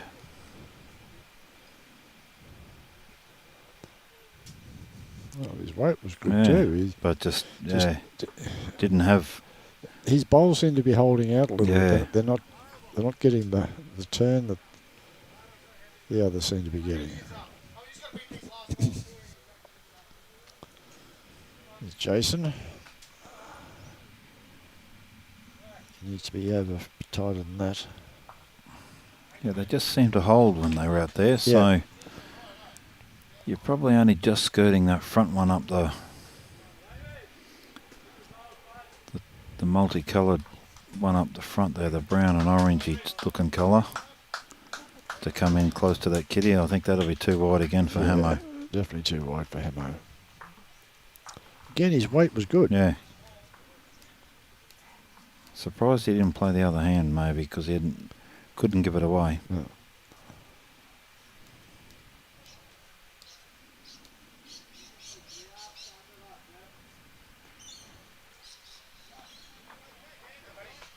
Well, Jace is definitely tighter.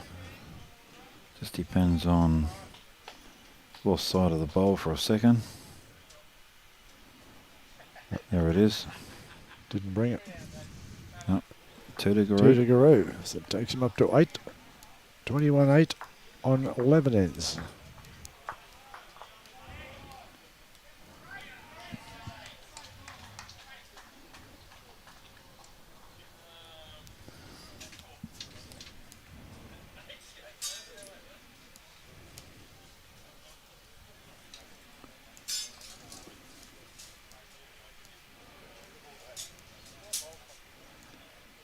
Obviously GIRU trying for a short length.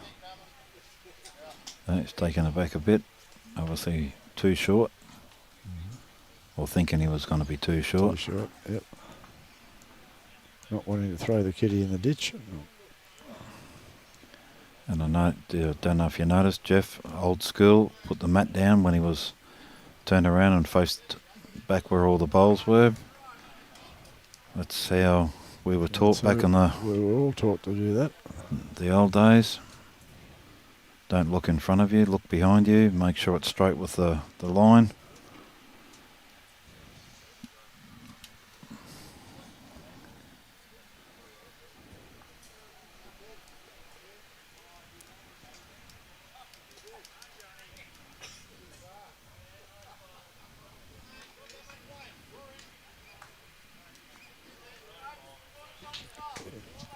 Oh, Geoff will Good be start close, here yeah. for Geoff. Right on it. Great start for Geoff. Great bowl. Yep.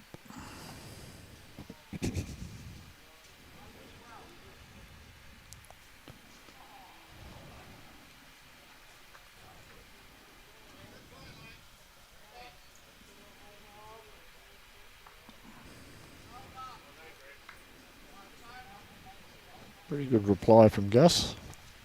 Just a tad short, that's all. Yep.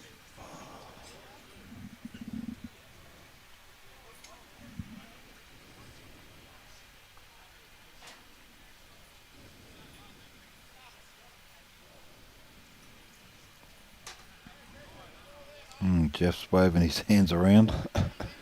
Might be a bit heavy. I think that's what he's indicating. I think he's in the ditch. Gone swimming. Yep, it fell in the ditch. I'll just see Hamo pick it up.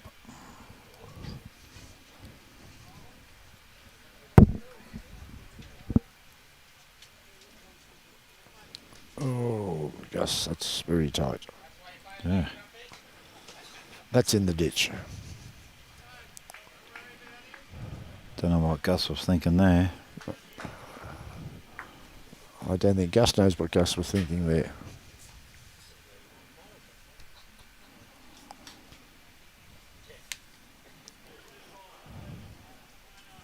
Jurgen, he's going to be close to being in the ditch too by the looks of that. I think if we see Hamo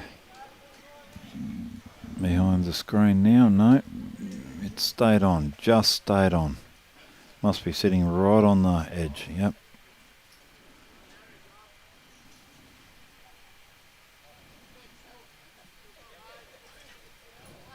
Crow's going to finish behind.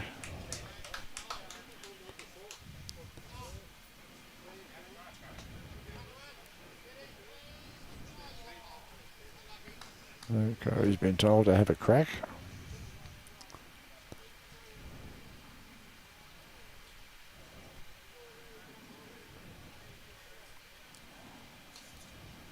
Jurgen's got the weight. Could have made 2 shots. No, he's a bit light on.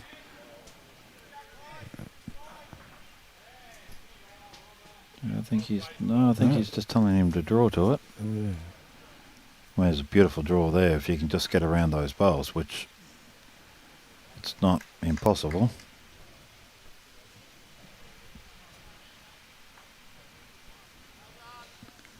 Well, when you look over to your right-hand side there, yes, the rain is. I don't want to look. The rain is do not now want to look. started. We have drizzling rain. This will change things. It'll definitely change the Pace of pace the of green. the greens. Both of them.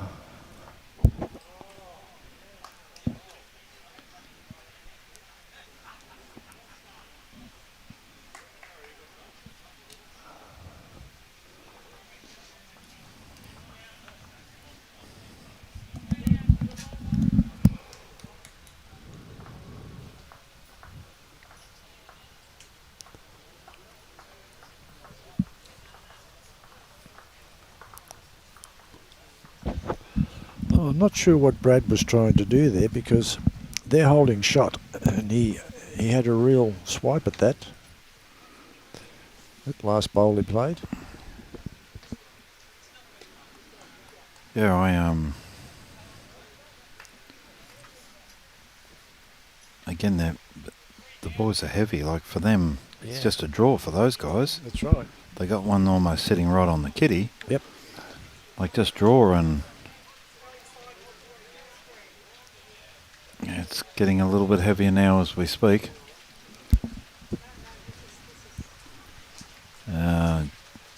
Mitch has got a great bowl here. Look at that. That's an absolute cracker. Brilliant That's all bowl. they had to do. Brilliant bowl.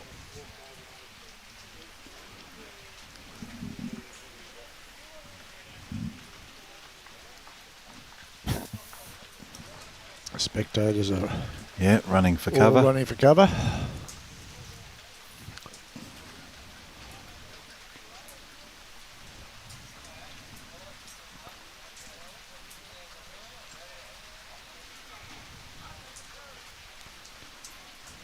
Yes, you can see them all up on the top of the screen there. All heading for the hills. Yes, heading for inside the clubhouse. It is being streamed inside the clubhouse, so they can sit in there. Sit yep. in there and watch it.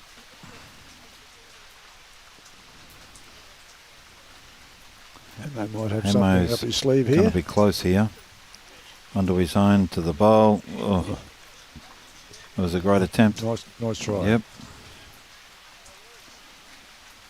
Jace just has to draw to beat either of those two bowls. Just a nice open draw. Okay.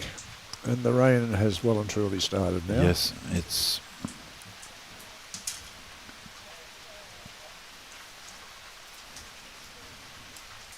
And this is the joys of Dunn Cup. Yep. As we said earlier, same as district sides. If we were down there playing, we keep playing unless it gets to a stage where it's unfit to play. Well, there's a defined decision on rain down at the district sides. If the controlling body gets wet, they call it off. It's a bit hard for the controlling body to get wet. They're inside a clubhouse all the time. That's why they made that decision. It's exactly why they made that decision. Okay, so Hamo's no, he's going to cut. He's gone now. Well, they're only one down, so he had a chance. We just have to watch the greens now to see if they start pooling. I mean, if you stood out in that rain now for a couple of minutes, you would be drenched. Saturated, yes. So we haven't been approached by the umpire to ask our opinion, so play will keep going on. And there's no sign of Jubilee's GIRU. They'll be the first to let us know. Hang on, the umpire is coming over to us.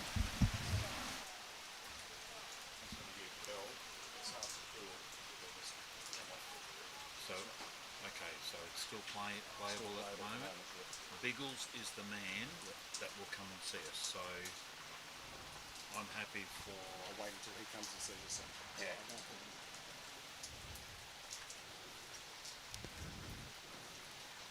Yeah. Right.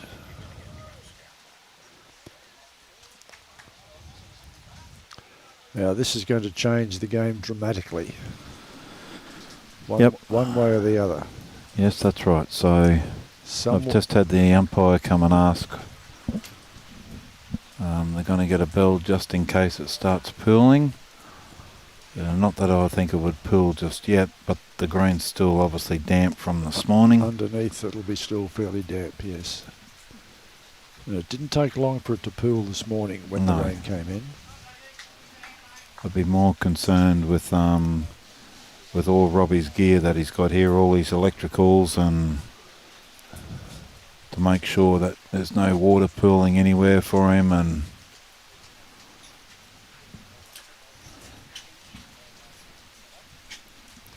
he did have an issue at the front of the marquee here this morning.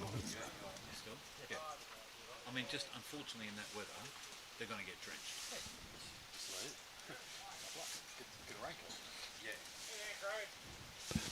If it got heavier, I would probably suggest they come off. The rain seems to be easing fractionally, although it's still fairly consistent. But if you think it's getting to a stage, because I can't see all that, I mean that's getting, I can hear by the noise. Nice bowl there from Crowie. Just give him the shot.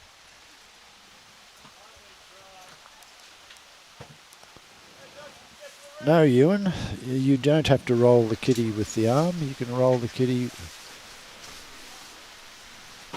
by hand if you wish, or with the arm.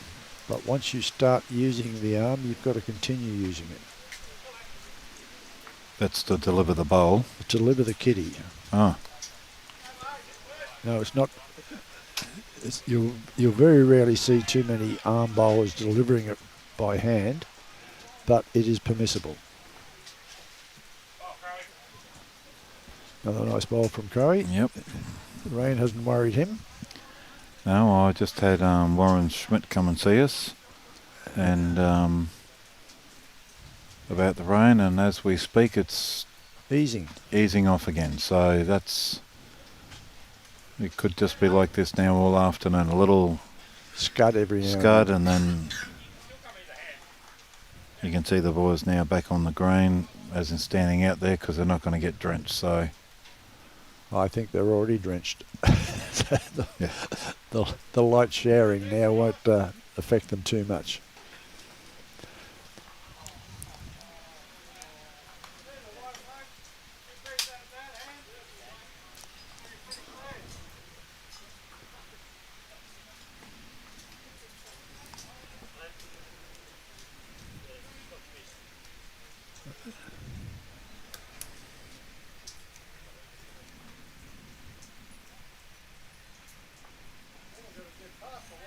He's got the shot there by the look of it.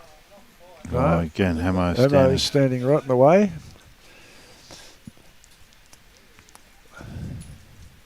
If Jason wanted to kick Hamo in the shins, I'm sure he'd move. Calling Mr. Hamilton. Calling Mr. Hamilton. Okay. And Mitch was possibly 5 foot short, 6 foot short, 6 foot short there. Okay, so Brad's got the same line as before.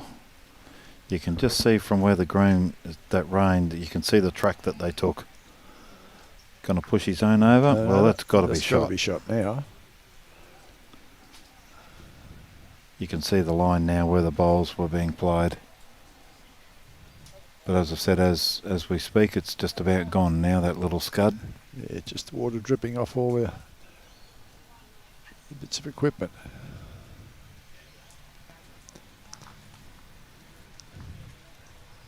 Okay, now while we're waiting for the skips to take over, again, we should give our thanks to our sponsors. Yep. North Queensland District Men's Bowls Association. Jubilee Bowls Club for an exceptionally great job being done. Townsville City Council for the huge amount of support they've given this event, Jubilee Bowls Club, and bowls in general this weekend.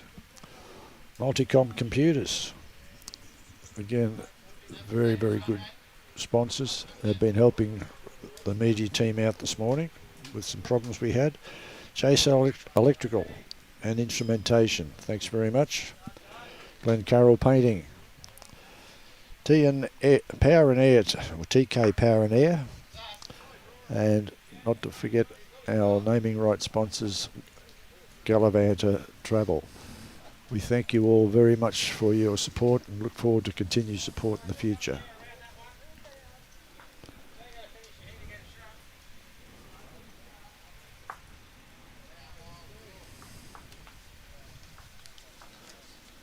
As we have said on several occasions, without sponsors, a lot of these events would never, ever be able to be run. Yep.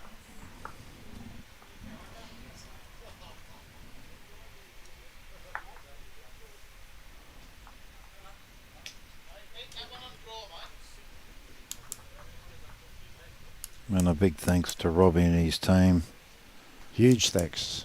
To coming up, setting up for us, to get them to come and again, you see their setup, it's just absolutely amazing.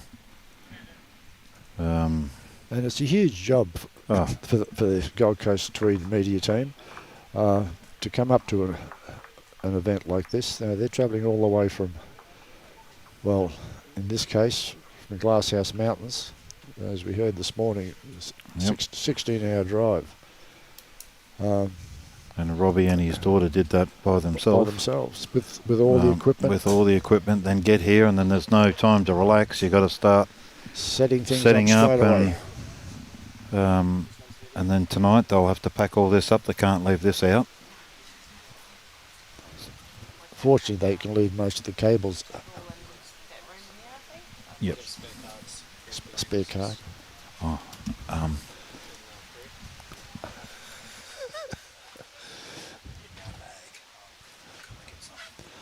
Okay. Well, the rain is having some effect. We're having scorecards being destroyed at the moment by the rain. Seconds having their scorecards in their back pockets, getting saturated. But we have plenty of spare cards. Okay, Geoff Garner. Nailed it, followed it through a little bit. It's taken it off the centre line, so everybody's going to have to adjust to the new line. Currently, after 13 ends, BOWEN are 22, GIRU are 9.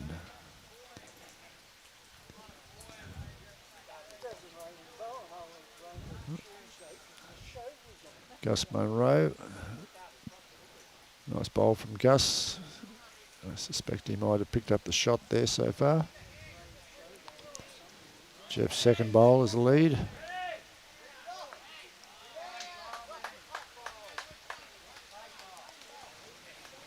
Nice track here from Geoff. A nice bowl from Geoff. Great bowl. Unlucky. Pushed it straight through to Gus Monroe's bowl at the back. Two nice bowls from Jeffrey there.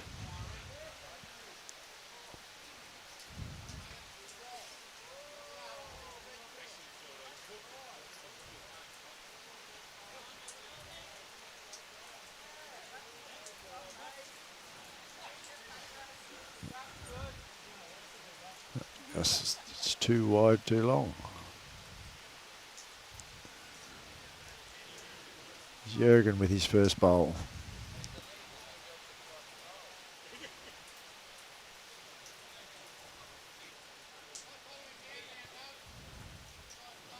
I fear that that's going to be in the ditch as well.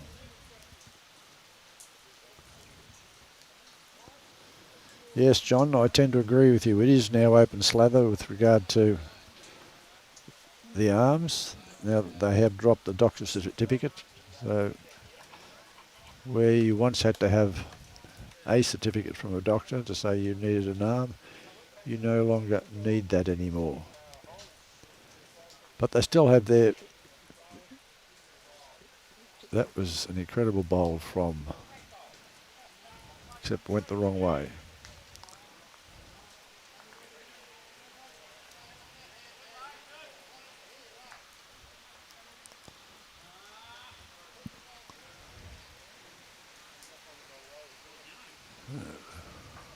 Jurgen.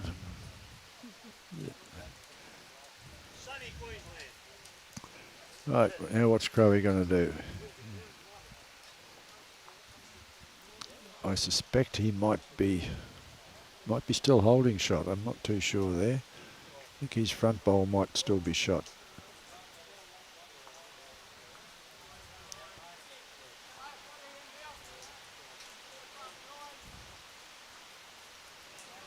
Oh, that certainly made a change.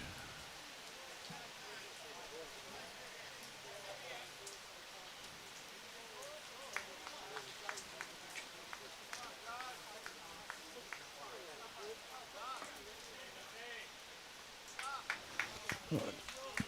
So BOWEN currently holding 2 shots.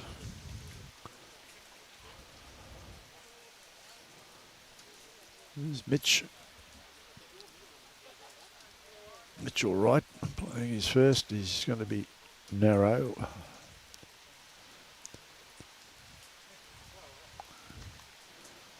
Perfect grass if the kid had been on the centre line. Okay. Brad got 1 out. So BOWEN holding 1 now.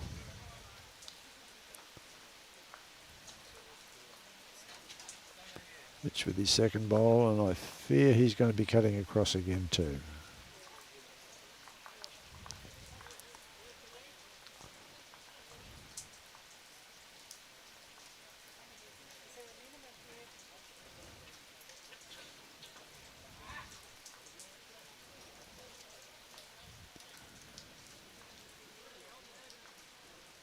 So after 12 bowls being played, we have 5 left on the green.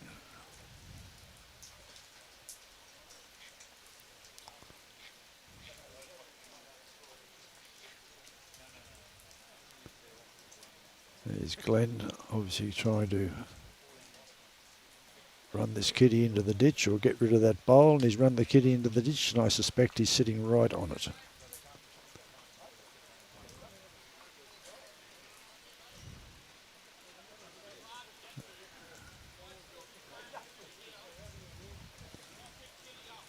Well, his bowl didn't deviate too much because he can't be set too far away from the kiddie.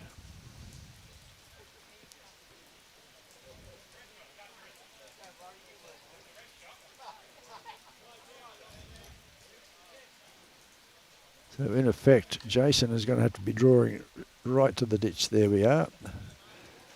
He's got possibly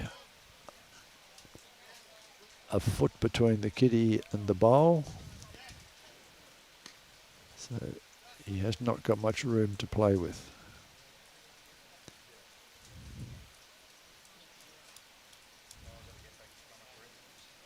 He's tracking in fairly well here. Up, up. Dropped in. He wasn't far away, but he had just that little bit too much weight.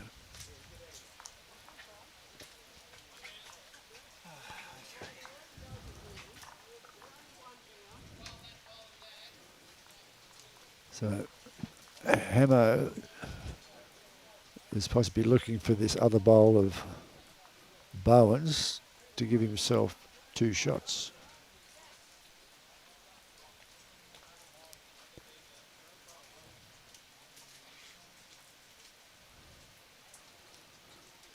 I'm afraid not with that, Glen.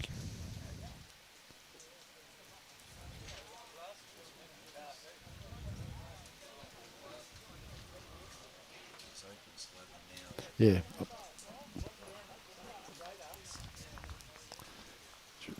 Over the arms. Yeah. I've replied to John. Okay. Hey, Ron, I'm back. Okay, you nice and wet? Yeah, mate. It's just a few queries about the green behind us.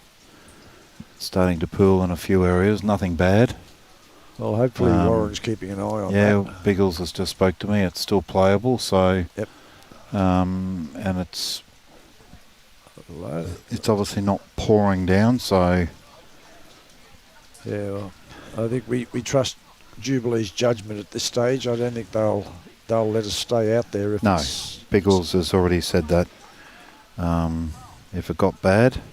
Jeffrey, that could be on the wrong line, I think. Yes, Champion? I think so. Jeffrey?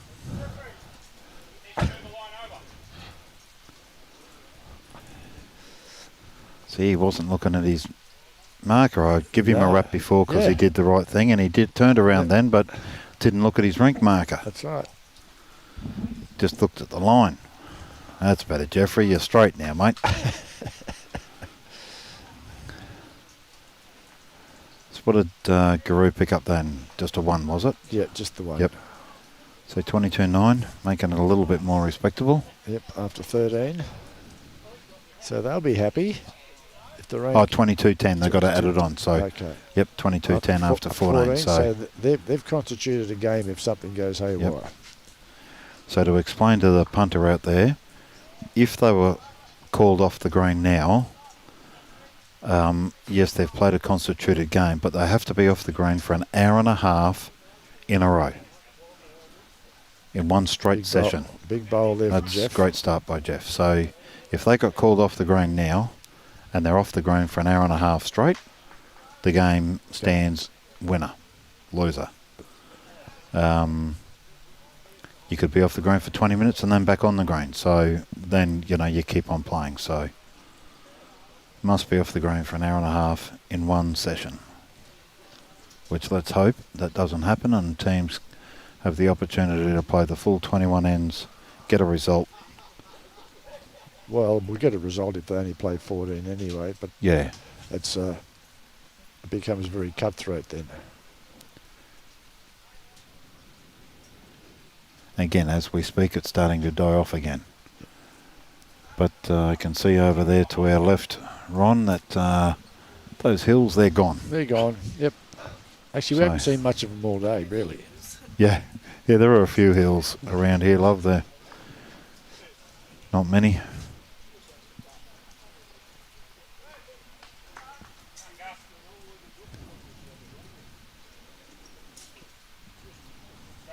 Great Yeah, response. great.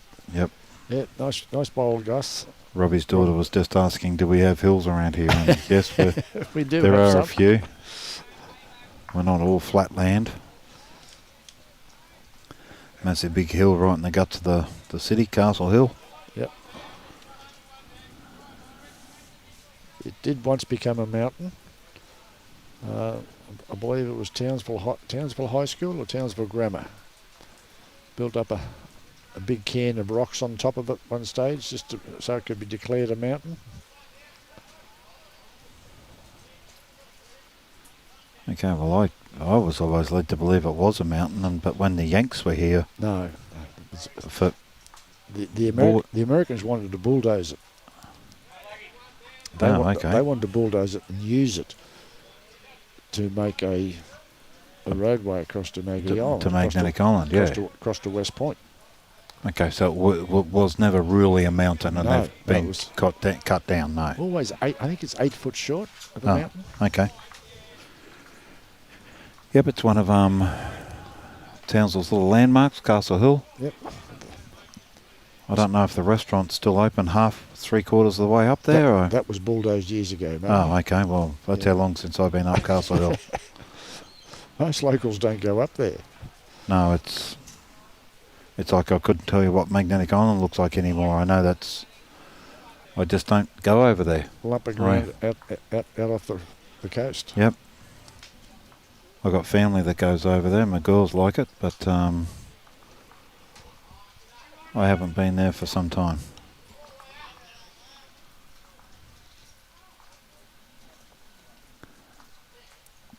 Well, we're not been inundated with players to whinge and bitch about the weather, and Not yet.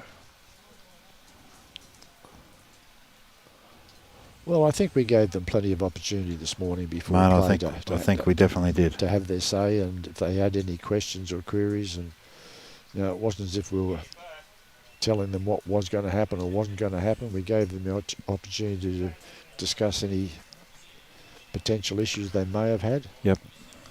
And everybody's fully aware if they're off the green. Yep. If we don't get to play in the morning. Yes, that's right. And as we've said to them, and I think we said this morning, it's really a case of suck it and see. Yep. It's out of our control. Mother Nature doesn't necessarily come to us and say, "What would you like?"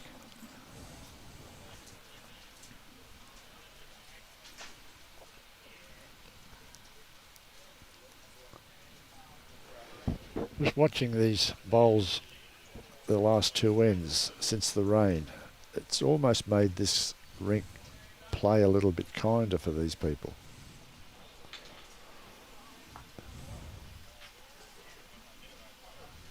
They're still all struggling with their weight factor, but they're managing their grass much better.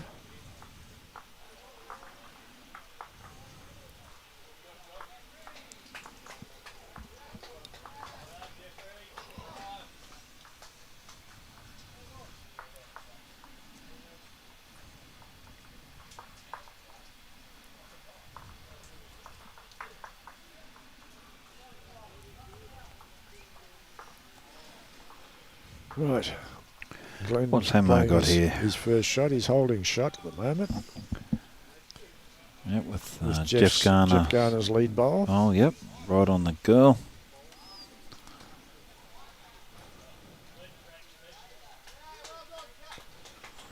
It's obviously got something to do with Glen's delivery out of his hand. His bowl seems to hang for a long time before it starts to take its bias.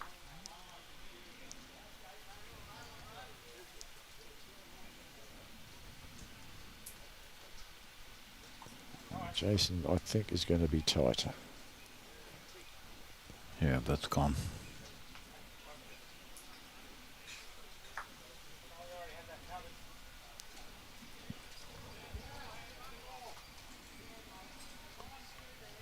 And if you notice, Glen, he walks, runs off the mat. Yes. Well, that one he stayed there, but then he's come off. Yep. Hence, sometimes he's too heavy because he. Well, I believe when you run, walk off the mat, you're given an extra push. His body now he doesn't want to push this too hard. He just gave it away. I think he might have just given it away. Yep. Yep. Bit of bad luck there for him. He had shot, but gave it away. So just that fraction too heavy. Yep. So, 15. We're on 23.10, I think. Yes, it should be. Yep, 23.10 should be.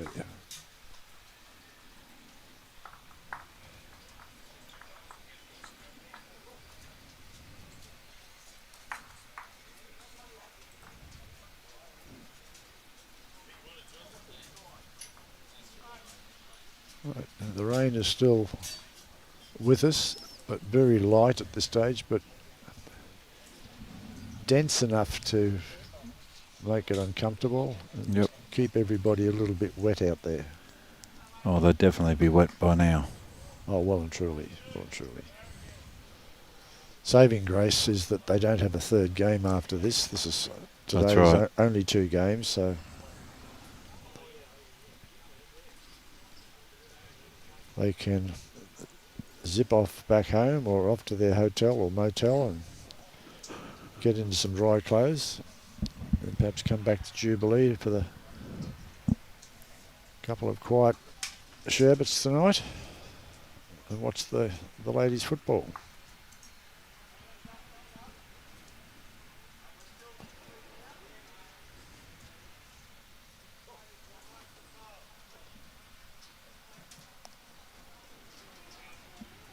Nice bowl from Gus.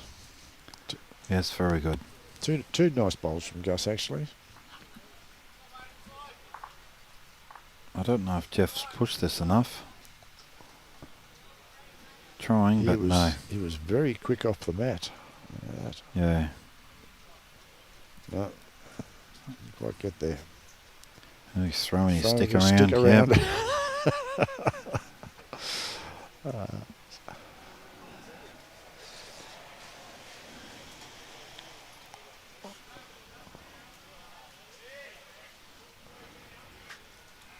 Crow just a bit heavy. Yep.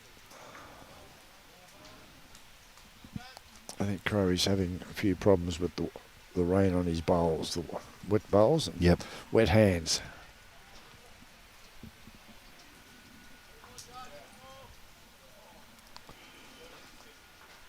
Jurgen's gone flying through as well. Yep. Maybe the wet weather's just tricked him a little bit, thinking it's getting heavy, but it's not really. No, it's still running a fair pace. Crow's thrown that one wide. Now whether that slipped out of his hand or not, he's walking away, turned his back on it, says, I don't want to know about it.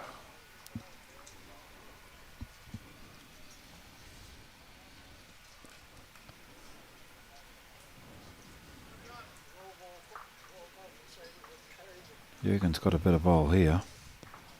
Much better bowl if he comes inside that. He's got shot. No, he's just missed. Let's try. Yep. Good try.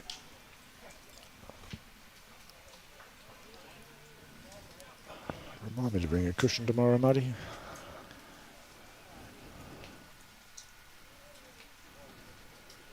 Okay, Mitch is definitely too wide and too strong.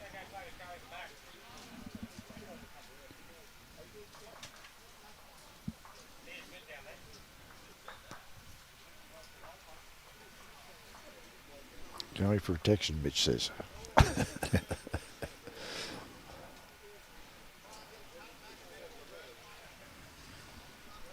Now Brad's got a good line here. If he holds, he's got he's cutting there. Yeah, he had the weight to come down and set that bowl or trail the kitty. So it was potentially a good bowl till it started cutting. Yeah.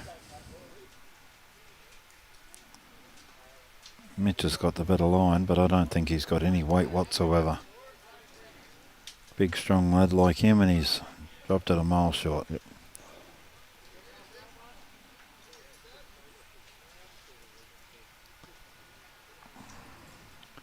Again, Brad's got good weight, just on his line. It's gone a bit wider, but he's coming now. No, stayed there. Stayed out there. Yep. So it's obviously just a fine line there. Yeah. But I mean, look, he's probably finished 3 feet behind the kitty there. 3 or 4 feet, yeah. Yeah, so, you know, his weight played a part in it holding out there too, so.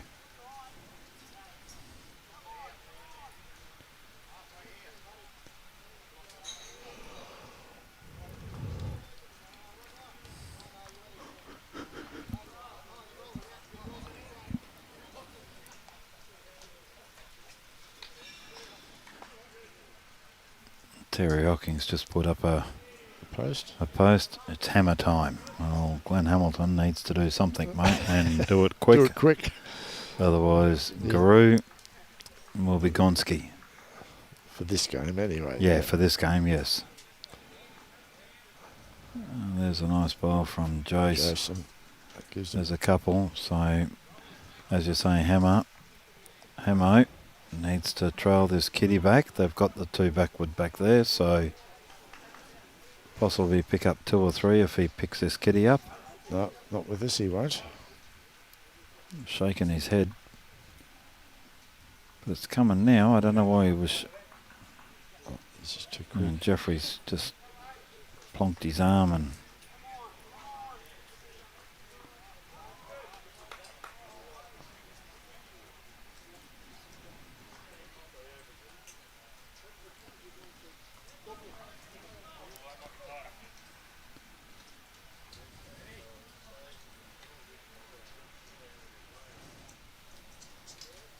Jason's gone as well, although. Yep. Yep. So yeah, he's telling him to just play with a bit of play weight, with come it. up through there, sit those bowls, trail the kitty. Ideally, that's what he wants. He wants the kitty. Yes, that's right. He's looking for multiples at the moment. No, he hasn't given it some. Like, he had to play with weight. Yeah. That's not even Jack-Eye draw weight. That's 2 shots. That's a nasty no-no. Yep. Yes, when you got the last bowl, it was open for a couple of shots there. Mate, he could have played 2 feet through the head, 3 feet through the head. I mean, you sit the bowls, you disturb it, you get the kitty back. That's right.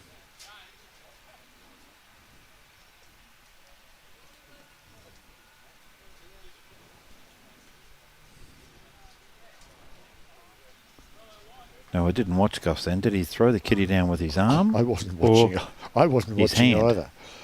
I've only ever seen him throw it with his arm, With the stick. The stick, yeah. Yeah. I missed it. But John must have picked something up at one stage. Yeah, maybe he threw one down with his hand. Yeah. Now, as an umpire, can he do that, or does he have to? I think the kitty you can. I'm sure you can with the kitty. I know once you start a game with your arm, the bowl, you must continue for the rest of that game. As in with a stick? The stick, yes. yes. But you halfway through a game, or you can go from using your hand to using a stick.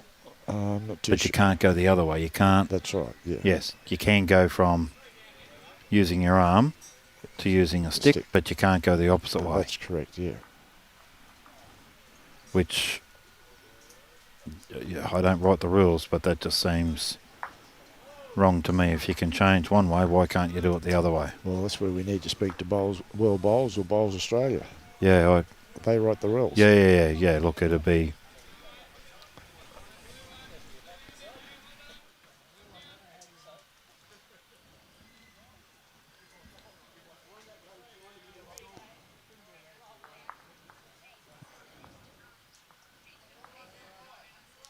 All right, Geoff's got the shot here. It's good correction.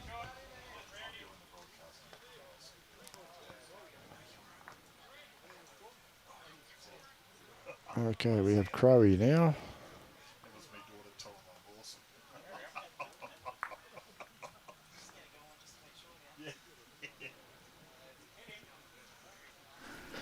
You didn't hit him enough, hard enough. No. You got a fan there, Muddy. Yeah, the daughter rang me.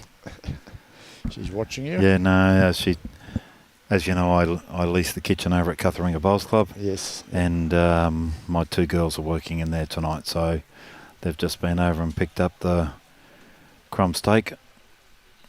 They're doing crumb steak, chips and salad tonight for, we have Rotary come in every Thursday night. Yep. And then Friday night we obviously do meals here at the club, so the girls again are working tomorrow night. A little bit of pocket money for them. Yeah. Oh, and of course it's the show, so, oh, hey Dad, we want to go to the show.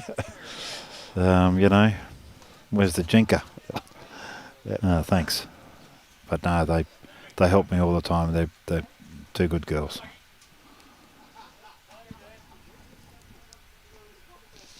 And it's good experience for them. Yep.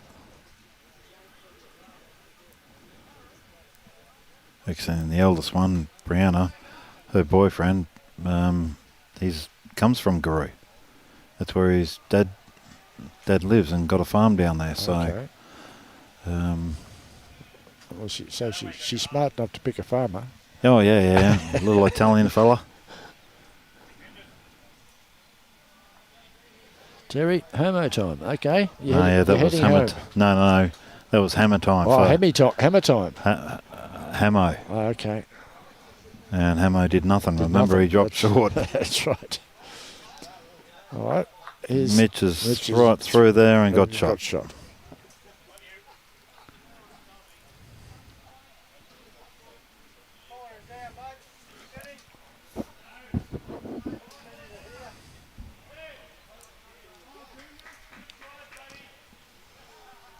Right, with 5 ends to, or 4.5 ends to go, GIRU need to start picking up a few multiples here, and here's a chance of picking up.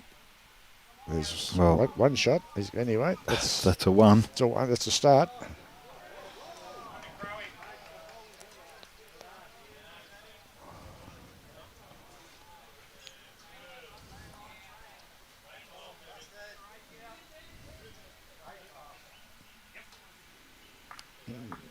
He was playing that with a bit of intention. Yes. That could have spat the kitty anywhere then.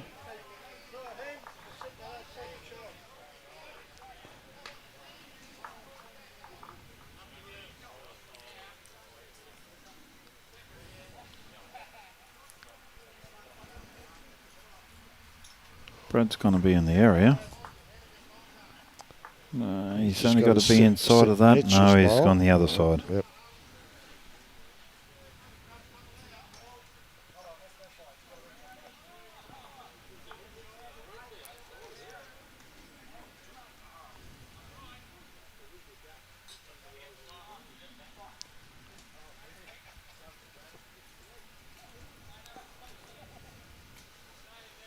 So I hope this is not a sign of what's going to happen on the live stream rink for the rest of the weekend, Muddy. Big blowouts. Yeah, well, the first game, margin of 24. 24. This one's margin This one at of 14 so far. And still this end plus 4 more. Right, Jason, you're Right, he's Gonski. Yep, well under. Thanks for coming.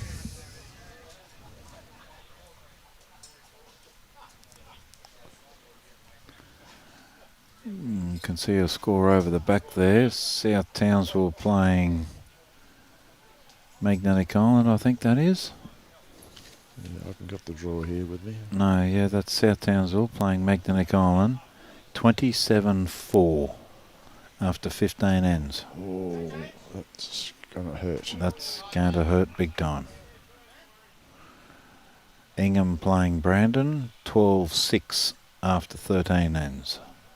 To Ingham's way. Oh, you might have something here, Jason, but you're holding out. I can't see any other scores.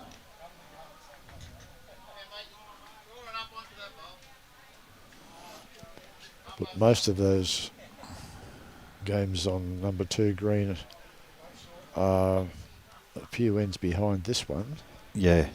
So I think this was the first game to get started after lunch.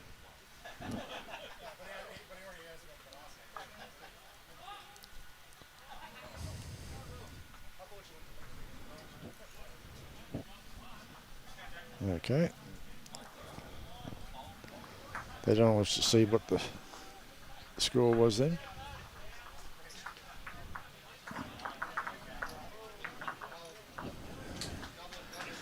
Ingham is in front of Brandon.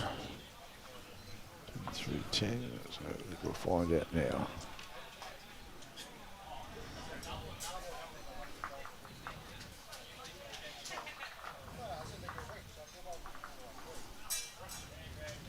So it's 23-11 after 16.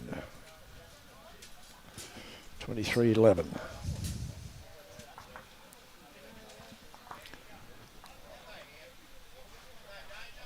$25-11. Okay. I must have missed something there. Yeah,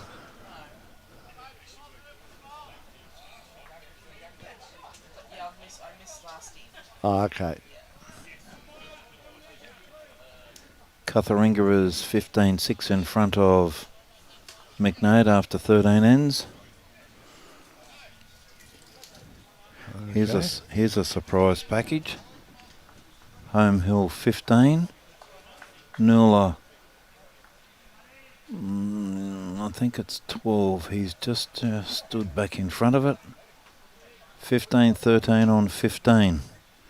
Home Hill in front of Nuala. Okay, well done. Okay, what's Gus got?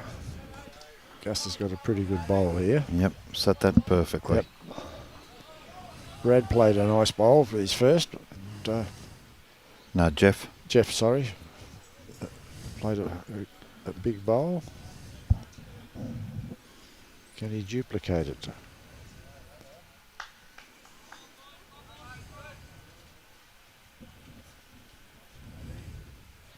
He's dropped his weight, has he? Yeah, Yeah, that's... dropped his weight. He needed to be up to it then. Yep. 4 feet, at least. And that's possibly in Gus's drawer there now. Yep. So, yeah. But good lead, you just pretend it's not It's there. Not there. You just ignore it.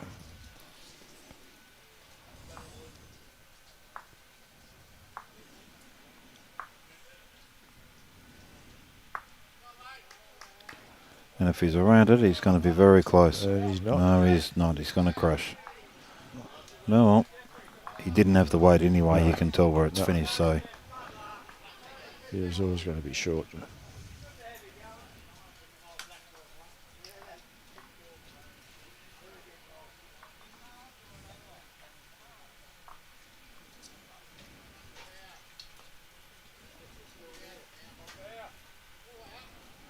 Yeah, Jurgen, you need more than that, mate. Yep.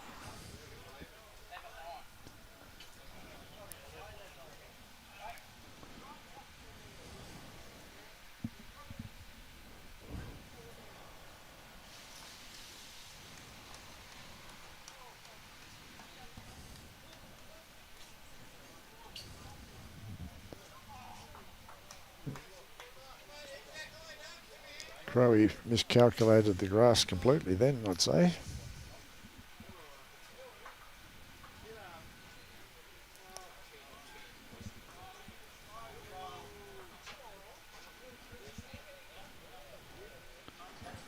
Oh, yeah, Jurgen didn't like that one. He's just given that some power.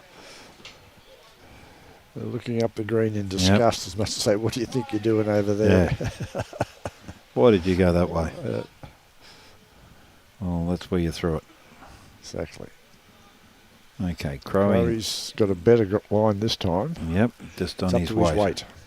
And he should be pretty close. Should be very close. That'll give him 2 shots. Yep. Great bowl. Again, Okay, Brad Brad's- needs to come down and do the same thing, sit them or trail that kitty again. Yep. So, again, his line looks pretty good, just depends on his weight. And as you say, those things, they look to, those Oh, they're coloured bowls, They're horrible. They Absolutely horrible. they give you nightmares.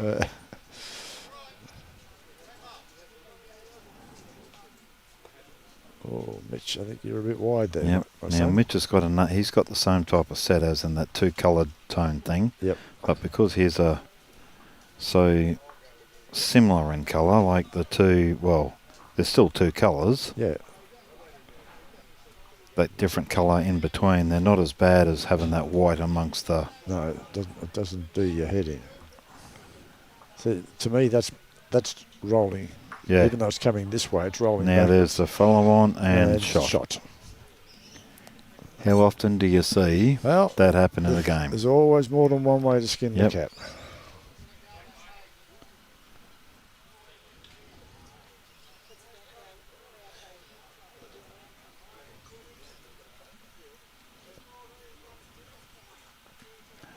Again, Mitch could just come down, set that ball, go makes 3 shots again. That's right.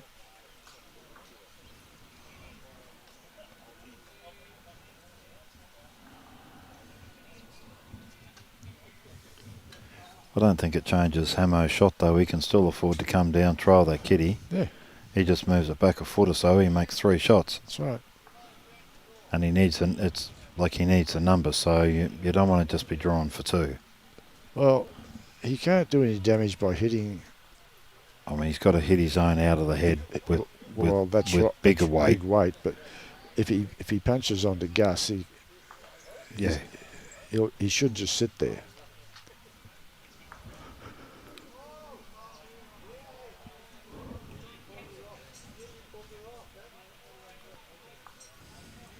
Yeah, realistically at this stage, 25-11, that's Yep. 14 shots behind. Yep. He You needs need a 3 or a 4, or a and, 4 and then or you need a 5. few multiples. So Yeah, you they need to extract the finger. I don't think Hamo's got any weight behind No. this. He's not here. No.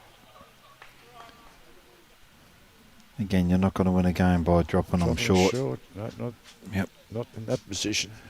Not when you're 14 behind on the card. You're holding 1. If it goes out, you're 3 down.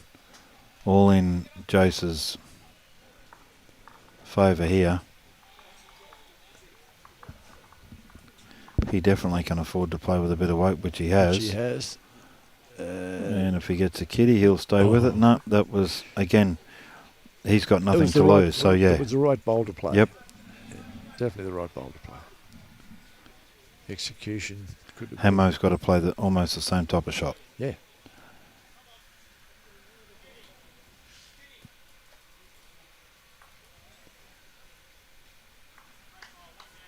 I seem to be walking sideways for him. I don't know why. He's It's played better coming weight, in now. actually. I'm quite surprised.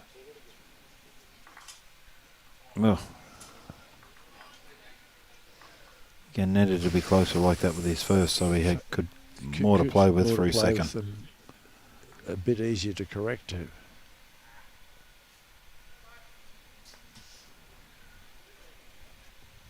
And at this time, at this stage of the game, Jace is probably happy just to drop a 1. Yeah.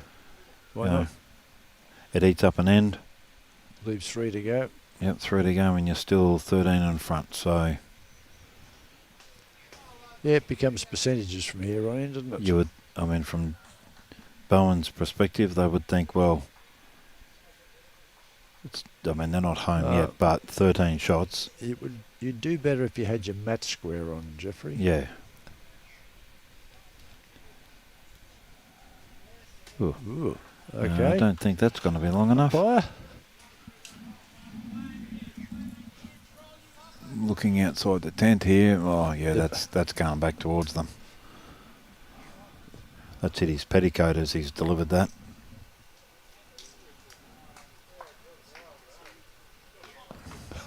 Yeah. Buddy, you're not allowed to say that. Oh, sorry, I hit his skirt. Good Oh, Lord. that's... You do that to your mates. Oh, did that hit your petticoat, mate? Yeah, but they don't. People watching this don't realise that. Yeah, It's- well. that they're your mates. They mightn't be your mates after they Yeah, hear oh, well. it back. Oh, dear.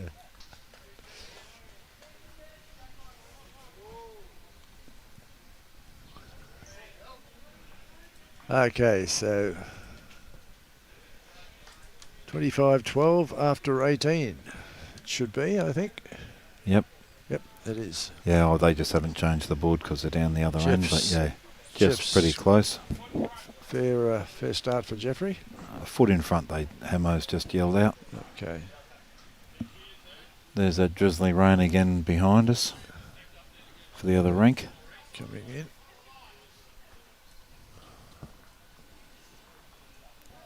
Seems to be a few big blowout scores over there on that other green now. I can.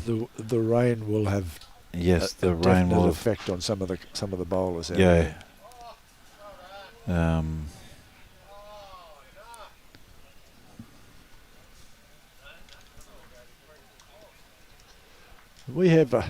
We run a test with the juniors for wet weather play, and it's called the bucket test.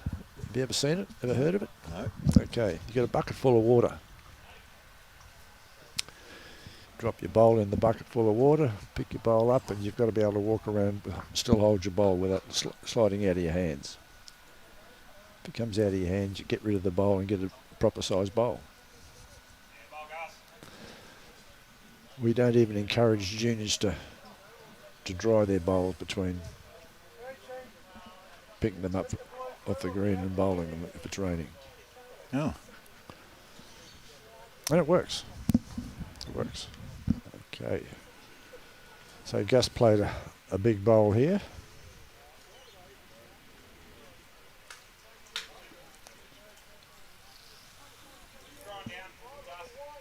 In fact, it's not just with juniors we use it for. There's our elite players have to do those sort of tricks for the Jackaroos and the state players. No, okay.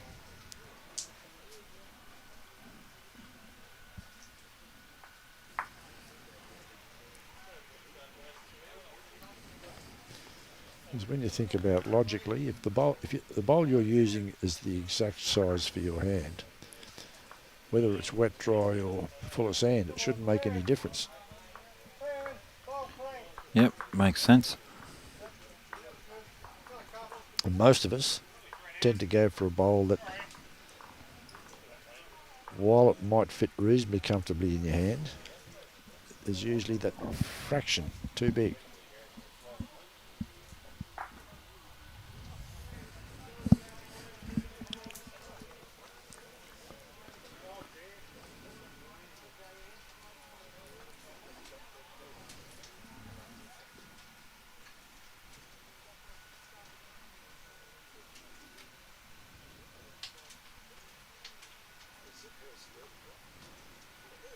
Right. Brad's just a bit wide here. Wide. He's, oh, here it comes now. Look. Coming in for a shot. Yeah, that counts. They're holding three. Three there. Hamo's indicated, so. Mitch is. He's not here, is he? No. Oh, yes, he is, but took the wrong line.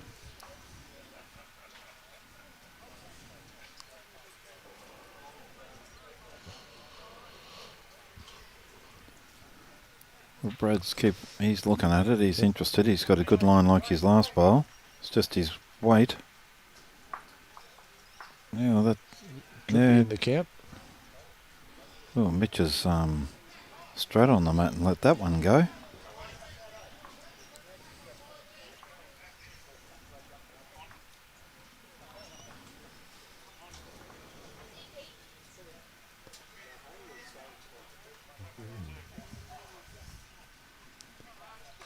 We finished Jack Eye and probably second shot, if Shot, not I'd third. say. Yeah.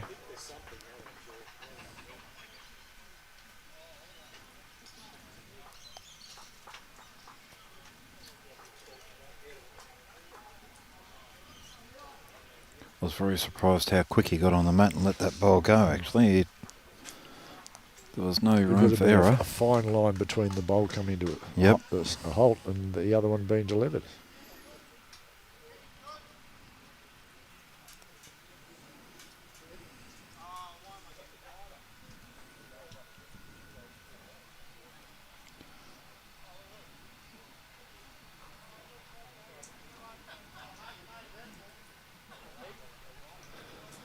Afternoon, Marge. Yes, it's very easy to become addicted to these. Hamo's played a cracker. Bowl from Hamo. Yeah, it's very easy to become addicted to watching the live streaming. Especially on days like today, where you can't really get outside that much. So you can sit inside and Have a scotch. have a scotch. Yep. Turned onto the YouTube, and away you go. Jace is 4 down here. He's got to be in the area. Again, is he here? Yeah, he's here. No. 3 down. 3 down.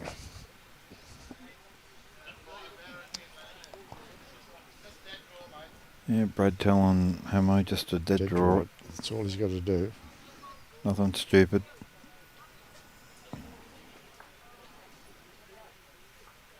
Well, Hamo's going to be close. He's going to be in the area. He's going to turn.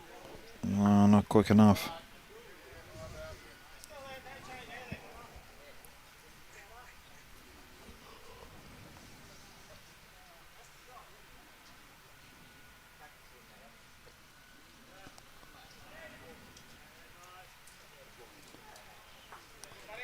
I'm surprised Mitch didn't play the other hand there. Pushed his own out, but Might have taken one out of the count. We're not going to know. no. Jurgen, your dad wasn't a glassmaker. He's making sure we can see the colour of his shirt. The GIRU boys like their shirts on the screen. Yeah. We know you've got Kane, and we know the We've got fish. GIRU's also Barramundi. Barramundi on the back.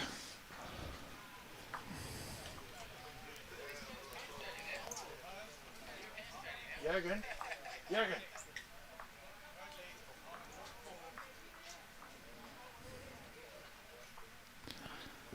Oh, now we're, so he wants to check oh, his now we're, ears. check his ears for him. There we go. Are his ears Yeah. clean? Thanks, Jurgen, for that.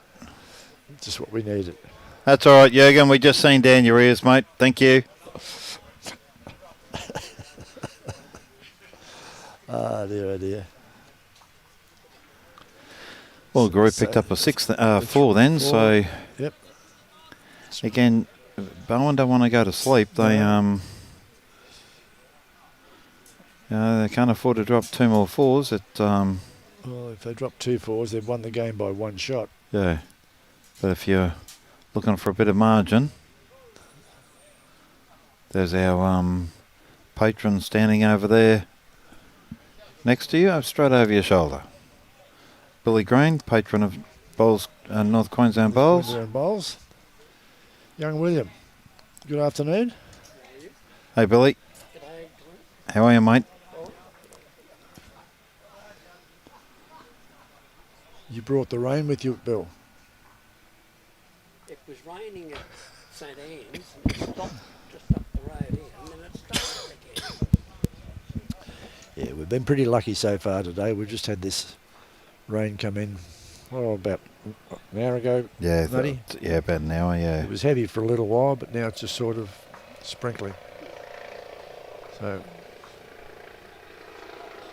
we'll definitely get this game in here, but the full game will depend on the weather as to what happens on the other greens. Some of them were about 4 or 5 ends behind this game. Billy, while you're standing there, Mark Simpson has just put a message here on the screen. G'day, Billy Green. So Mark Simpson, remember your Simo? Yep. Yeah. He went to camp, was it Canberra? Yeah, Simo. South, yeah. Billy's just asked, did you go to Canberra? He said to say g'day. Yeah.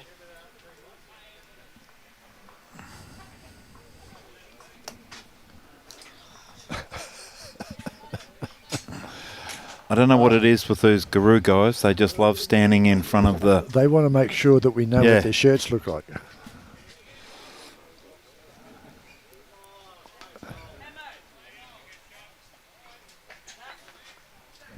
Is it? listening.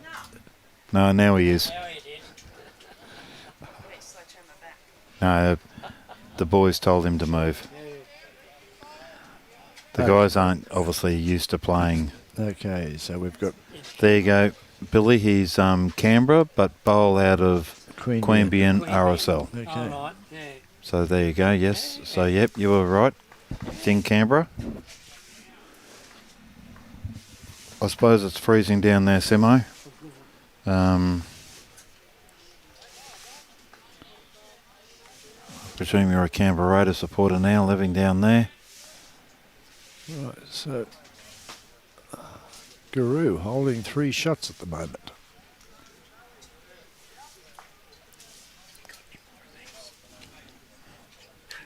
No, yeah.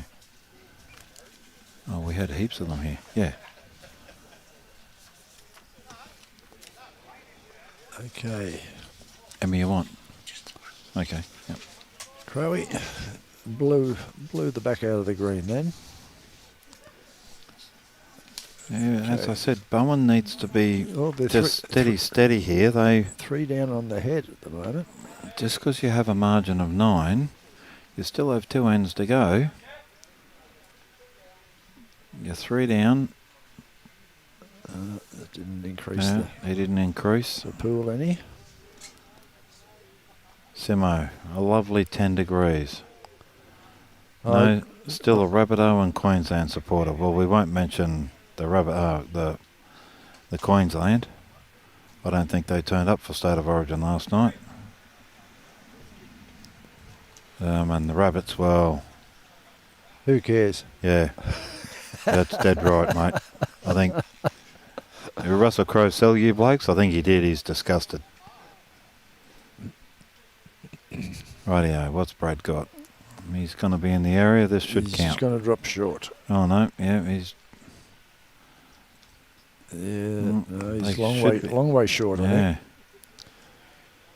yeah. Mitch is very quick on the mat. As soon as that Yeah. ball comes to rest, he's just about ready, bang, gone.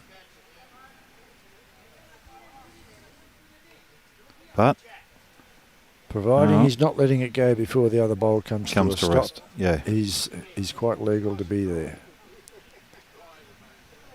because as soon as the ball comes to rest, it's his mat. So That's right. yep. He got second shot out of it anyway, so again they'd be thinking, well, we can drop a 1, 2. Yeah. Well, at this stage, 2 ends to go. Well, No, this is the 20th one end, of so the bit ends, yeah. ends to go. Where Hamo now, he needs a number, so That's right. he's got to look for something. And- Trial the kitty between the red and the blue to make 3. And this back bowl of Crowie's is a bit of a nuisance to him.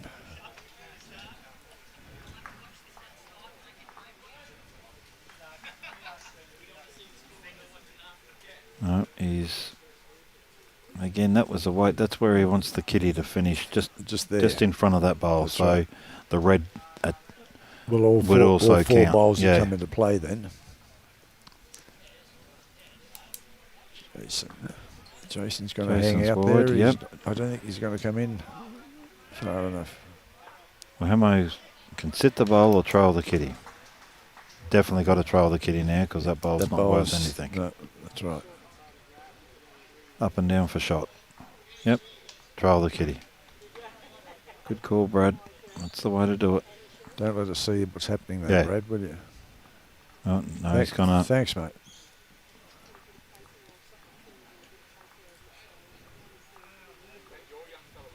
Hamo, you've got He's to be ti- up, mate. He's when tight no, and he's he's short. Yeah, not here. No. Must Actually, be he up. wasn't tight because that's the track he would Yeah. have wanted the ball. Well, that's to where he go. wants kitty on that line, That's right. but an extra 8 foot on that bowl.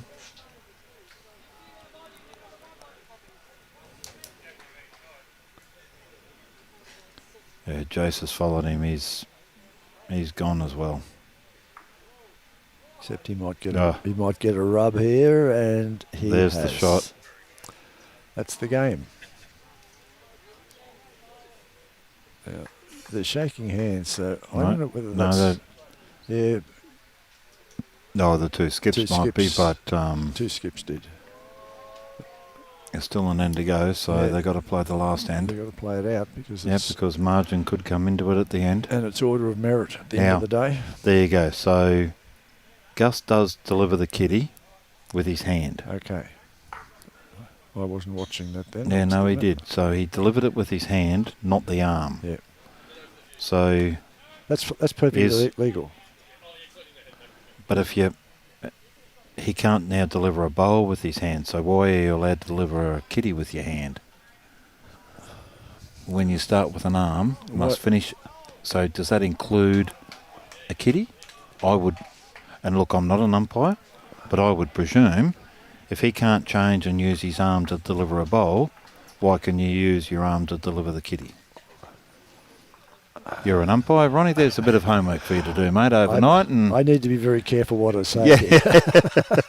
No, look, I'm sure it's a question that a lot of people would ask. Yeah, no, it's in the rules. And- You are allowed to. Why? Because don't Bowls know. Australia, World Bowls Because- say so. Yeah, and whatever they say goes. As in, no, and I'm not being rude there. I just whatever, mean whatever is, that is in what- if crystal they've- mark is yeah, what if the that's- law is. yeah. It's that simple. So if it's in the conditions, or if that's part of their ruling, yeah, yeah, and even as a controlling body, that's one of the rules that we can't modify. no, or adapt because to it's a ourselves. bowls rule. That's right. Yeah, I'm just confused if why you can't then change and use your hand to deliver a bowl. Because the Yeah, law book because the says laws- yeah, but- once you start using it, Yeah. you've got to complete using it. But you can throw the kitty down. Yeah. Yeah, it doesn't make sense. And But anyway, look, at the same time, Gus could decide next end to deliver his bowls by hand, even though he's been doing it all going with his stick. Perfectly legal. no, he can't. He can't use his hand to deliver the bowl. At least he can. No, if you start a game with a stick, you must finish the game with a stick. I think you'll find that he can use his hand. What happens if there's something goes wrong with his stick? He accidentally breaks his stick. Okay, let's we'll ask our I'll just turn myself off here for a minute and ask our precious umpire if he knows the answer. Using a stick. Your interpretation. You start a game using a stick. You must finish the whole game with the stick. Can't go to a hand. Okay, I Can you deliver stand corrected. kitty with your hand? Yes. So you can deliver a kitty with your hand, but got to keep delivering the bowls with your stick. Yep, and you can actually go from, we're talking to the magnetic island guys over there, someone's got a quick back, it's got an arm. We're getting a ruling from our district umpires coordinator here, and Okay, that's good. We'll get most of it.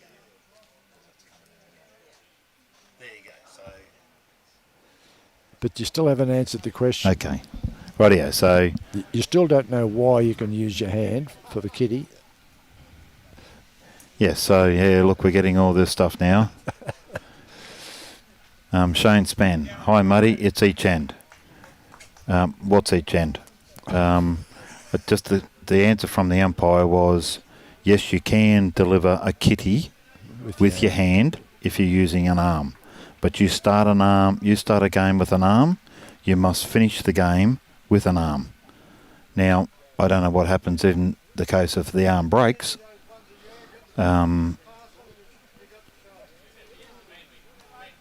Or the trigger breaks on it. Yeah, or something, yeah. Okay, so we're on the last end here of the BOWEN GIRU game. 26 to BOWEN, 16 to GIRU. So Jamie, yes, he can use his hand to deliver the kitty. I'm just confused for. I mean, they have a rule, but anyway, that's what the umpire has said, and that's obviously the rule, so that's fine. Wayne, Barry Ashby said in a recent Champion of Champion Fours, when the opposition's arm broke, he had to either find another arm or get a substitute player. Really? Okay, well there you go. That's pretty savage. That's Okay, Wayne. Wayne, yep, we see that, mate. Whereabouts are you from, and where did that happen? Wayne's Gold Coast. Is he? Yeah. Oh, you know Wayne? Yep. Ball's gone. Yep. Okay. We have a close association with Wayne now.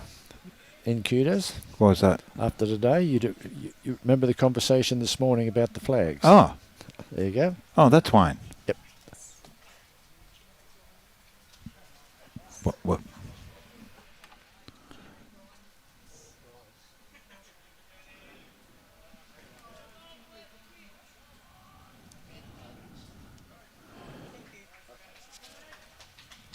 Okay, yep, so that too, yep, okay. Okay, thanks for that, Wayne. That just goes to show that we're never too old to learn Yes. something, even though we might not understand the reasons behind it.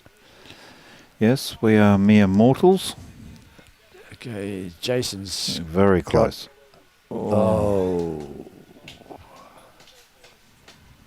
think that's gone back to... that's gone back to Gus's bowl by the look of that. Wayne, that is, mate, that's the most sensible thing to do. Wayne's just put up there, but in the spirit of the game, we'll let him bowl with his hands. Of course you would. Of course you would. I mean, why would you... Disqualify him. Yeah, mate, that's... Yeah, good on yous. No matter what game it is. And sometimes the rules should be adapted on a sportsmanship basis. Mark D. Franchise's just asked, Muddy, will you be posting all the scores on the NQDMBA Facebook page? Yes, mate, as soon as this game's finished, mate, we will work on getting all scores. Because the other games will be possibly another 3/4 of an hour behind us. Yeah, so, mate, give me... I did read out all the scores from the first game. If you'd like to know them, just send me a message, mate, and I'll more than happy to. But we will be posting them on Facebook. I can assure you, Michael will be very busy for half an hour after we finish play today to make sure everything gets posted on Facebook. Yes, we will. Right, so at the end of that game, BOWEN finished up 27, GIRU 16, so an 11-shot margin to GIRU after 21 ends. Yep. Okay, now that completes the live streaming for today. Even though the other games are still going, we will keep everybody updated with regard to that.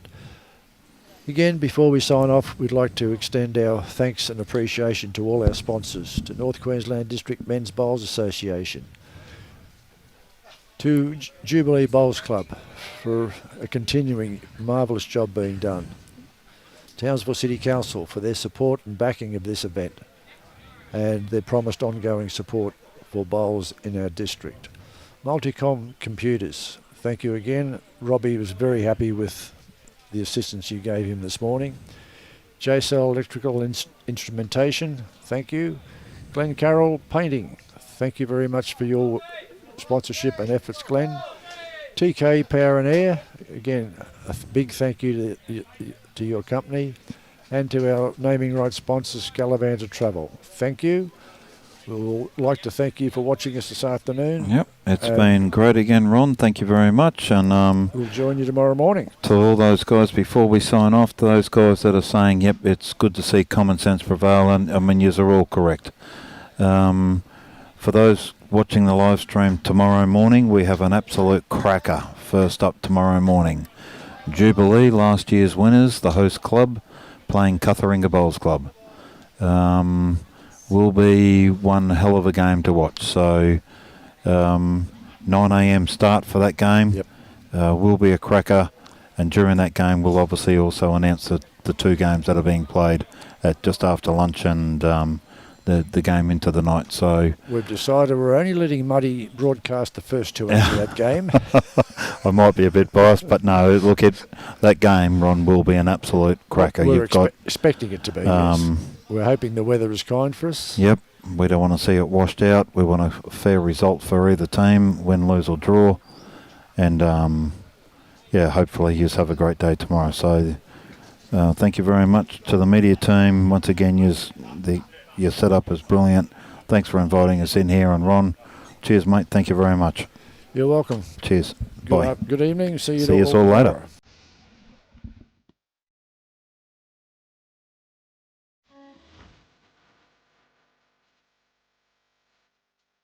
Right now, it's time to enjoy the little things. Time to evaluate what really matters. It's time for your next adventure.